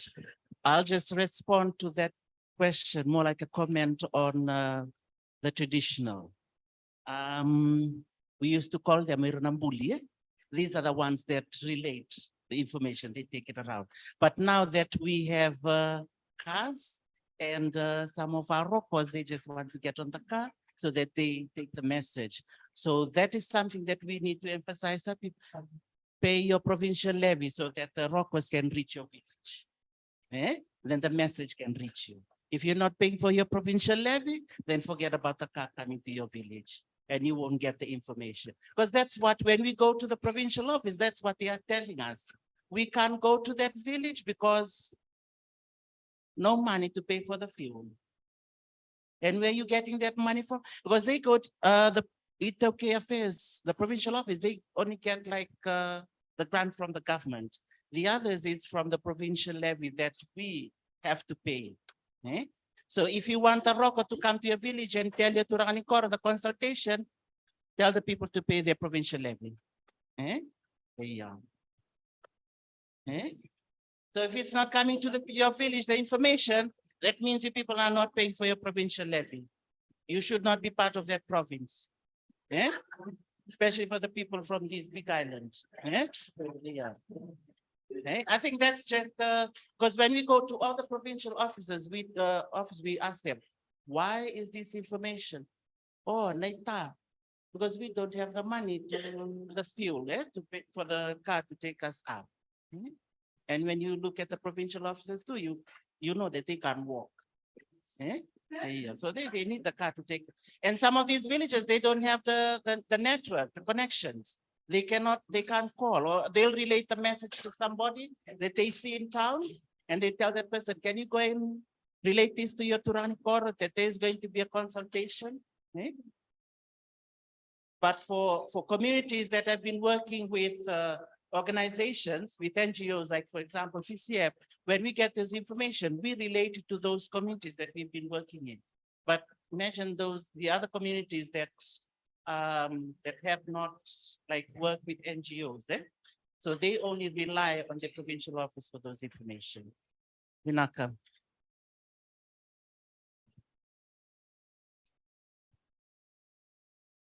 Thanks a lot. Is this working? Yeah. Thanks a lot. Some super interesting question. For the first question, I'll ping pong it back to Siale because she's the one who's been working on more local understanding of accountability and transparency, and they've actually done some fantastic work with ACFID on the concept of accountability for CSOs and how that might translate in different cultures. She's looking at me with a very worried look. I don't know what, but also, and I don't know if we've got some examples here, but in most countries, actually, what we try to encourage and what Piango has been working with their members is to make sure that all the information is translated in vernacular and that the citizen budget, this is in Ikirbat. I can't read it, but I hope someone can read it. And so the same could be done in Fiji, absolutely. And I guess that's a conversation to have with AFCOS and with Piango. But absolutely. In French, my own mother tongue, accountability doesn't exist. We don't have a word for it. It doesn't mean anything. We've got responsibility, which is kind of related, but we don't have a word for accountability. So 100% understand your request on that. And for me, it's particularly important because of the discussions that you were having, right? If we manage to translate accountability locally, then we know really what we're asking for, and we know what expectations we have. I'm going to put, where is Pa? She's gone. But in the discussion that we had a few weeks back, she said that in her past life, she was managing church money. And that was important. So she was very careful to be accountable. And I went mad because it was like, but the government money is the people's money. It's very important too. It should be as important as church money. But it's very interesting to understand those differences because it basically translates in our hearts what we understand about responsibility and what we think is important and who we think we're accountable to. And clearly being accountable to God is different than being accountable to people around and to community, right? But it's interesting and it's important to understand those differences and to understand how we feel responsible and accountable and how they impact the way we look at the money. On the projects and what gets funded and what doesn't get funded, it's the most important question. Right? It's where the money goes and what we think is important. And I think for me, it relates to two things. First, what you've seen from ADB is that he's described some projects, right? In development, there's two ways of giving money to a country-specific development trajectory, right? You can give money to projects and you say, I'm giving you money to do this very specific thing. Or you can give money to the government to put in their budget. So saying, you had 1 million to spend this year, we're giving you another 1 million. So now you have 2 millions, you can decide how you divide the money. Very different, right? Because either you give money for one very specific activity, or you give power to the government to decide how they're going to distribute the money and where they're going to distribute the money. So I guess that's the first thing that I see in your question, the difference between project funding and funding the budget of the government. And there's a trend at the moment in the development sector from donors to think that giving money to the government in the budget of the government without saying you need to use it for this or that is the better way of doing it. But what we see of climate finance and a lot of the financing that's coming is that it's still projectized. So it's still earmarked, it's still said that we're giving you the money for this very specific activity, not for anything and everything that you want. So I guess that's the first part of the answer in terms of how we negotiate what money and how the money is coming to. The second, I think, answer to your question is the mental ideology on which those loans are made, right? And I think that's why everything that you've discussed over the past 2 days are so important, because the type of growth, the type of economic investment that you want to see seem to be different from the type of growth and investments that are thought to be necessary from the top, right?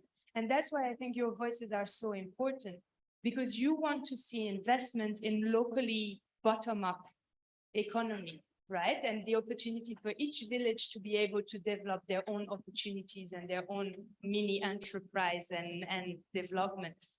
But the logic and why it's easier is that it's much easier if I have 100 million, it's much easier for me to give them to one big company than to distribute it dollar per dollar to everyone in the country, right? So there is a question of facility and of the type of growth. If I give 100 million to a big company, it's because I believe that this company is then going to create growth that's going to benefit all of you. Is that true? Is that false? That's for you to decide what type of economic development you believe in. What you're saying is that clearly you want to see something different in terms of the model, the ideology, the logic of the economic growth that we're seeing for Fiji.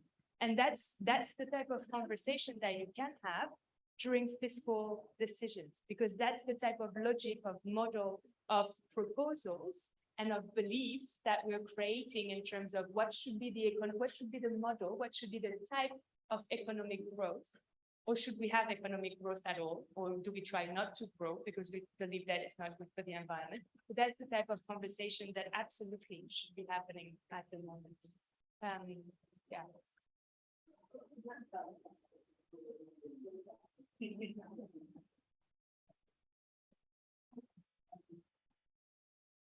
I know you're already smelling the food, so I'll just wrap it in. Translation, yes, it's available. We will be talking about updating of our citizen budget guide tomorrow.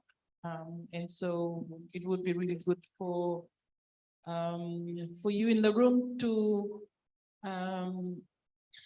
perhaps have some kind of a plan of how that translation is going to happen.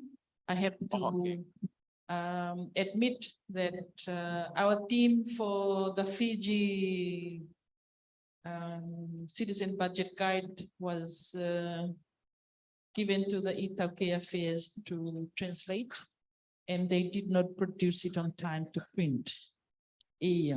So that's something that only a Fijian would understand.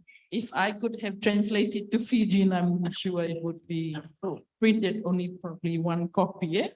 Because nobody would understand, but it's available. You see how the other countries' citizen budget guide are being translated. And they were not translated by any academic people. It was translated by our own members equivalent to FCOS. So you can actually come up with a plan who in your team can do that. It's there.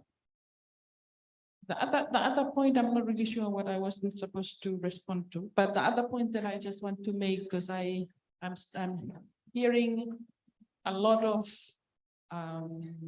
the conversation that we are pointing to our local government system, and trying to figure out what are the structure that we need to work with.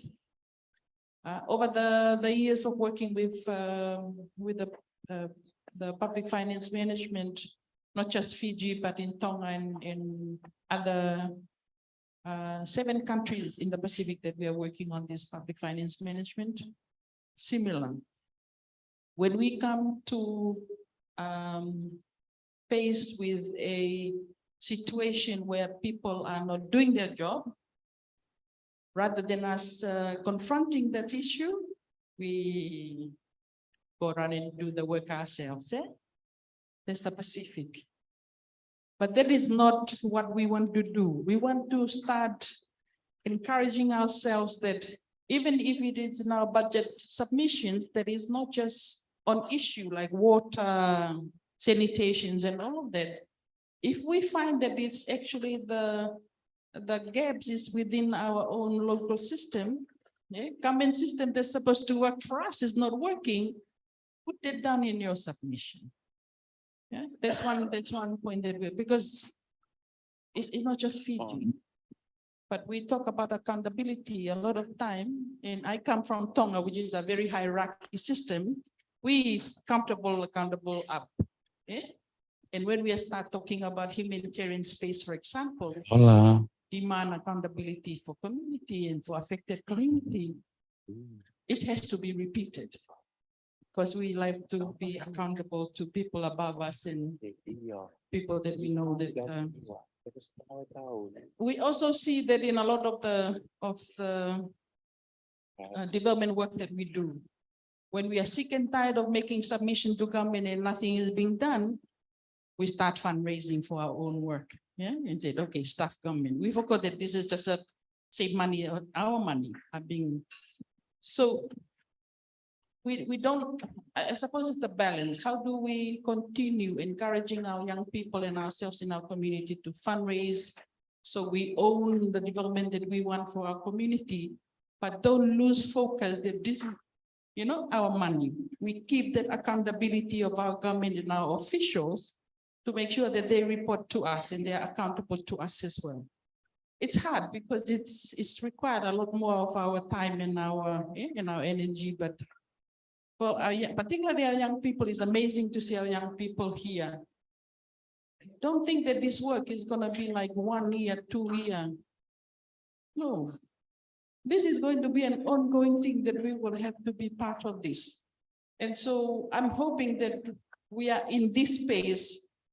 You need to kind of, I suppose, have a pledge to your own, to yourself, that you are doing this for many other people within your community that are not having that opportunities to speak about this. Because this is not going to be like we do it today, this budget cycle, and then, okay, I'm tired, I'm going to be like, sleep the next 2-3 years and then come back again and start demanding government. It has to be an ongoing, and this is why it's important to place it with FCOS and our DCOSs, because this is exactly what we had been mandating ourselves to do. So please just, I suppose it would perhaps manage our kind of expectation so that we continue to have the energy to keep on doing this. And as Maureen said, over the years with this public finance management, every year there is a change that is happening. That's what drives us. Is that bit of change that is going on and on every year, small change. And every time there's an opportunity for me to celebrate some of this work, I'll do it, because it does mean that it keep us going, in terms of that. I think the other one that I just wish we recognize our traditional system within our different countries. And this is not just Fiji, it's also across the country, that we find that the PFM work seems to be able to recognize some of those traditional system structures. In Fiji, we have seen the financial investment of government into our traditional system is not there. I'm not sure whether it was 2020 or 2021 citizen budget guide for Fiji, but there was something that I saw that the provincial level, the budget allocation to that was 6,000 or something per year. Can you believe that? So we already see that it was set to fail anyway, to service anything. So there is some kind of an expectations from the government that us people at the community will kind of bridge that gap. It will go to the provincial level with $6,000 to fund that for a year. And then you are encouraged to kind of find a way of reaching the community. This is why FCOS is setting up the TCOSs to see how we can bridge that gap. But it's not easy, particularly for civil society like myself, when we work very hard in our community in Tonga, and then we move things, we happen to do it on our own. And then you start seeing government people driving and run, 4-wheel drive, and then he said, oh my God, what's happening? This is my money. It's being redirected to something else, and it just really make us angry. Yeah, and so this is why it's important to do the work for our community, but please don't lose sight of some of those things that you need to call out. Yeah. Amen. Maybe that's for lunch. Thank you, Madam Sally, for that wonderful summary and for wrapping up our session as well.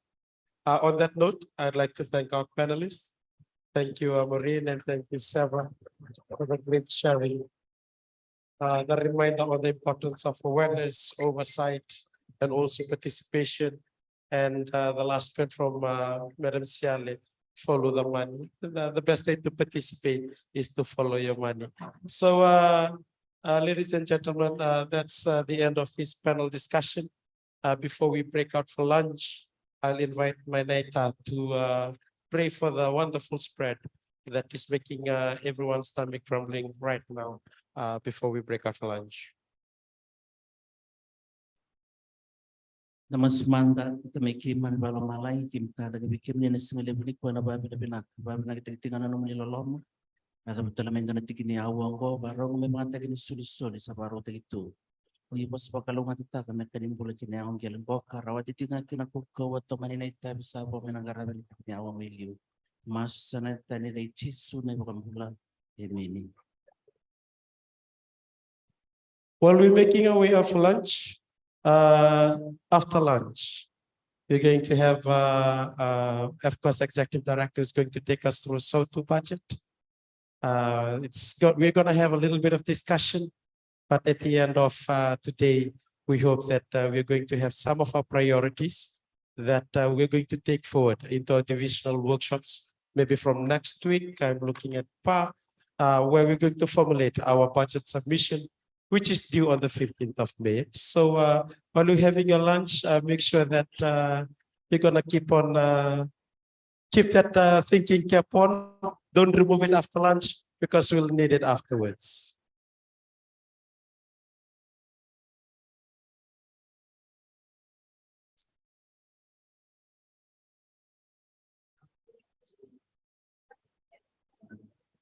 Angela. We have 5 minutes to stretch before before the lunch is ready.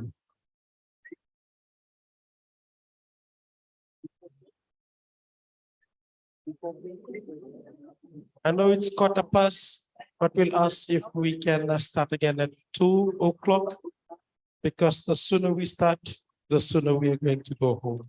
Benaka.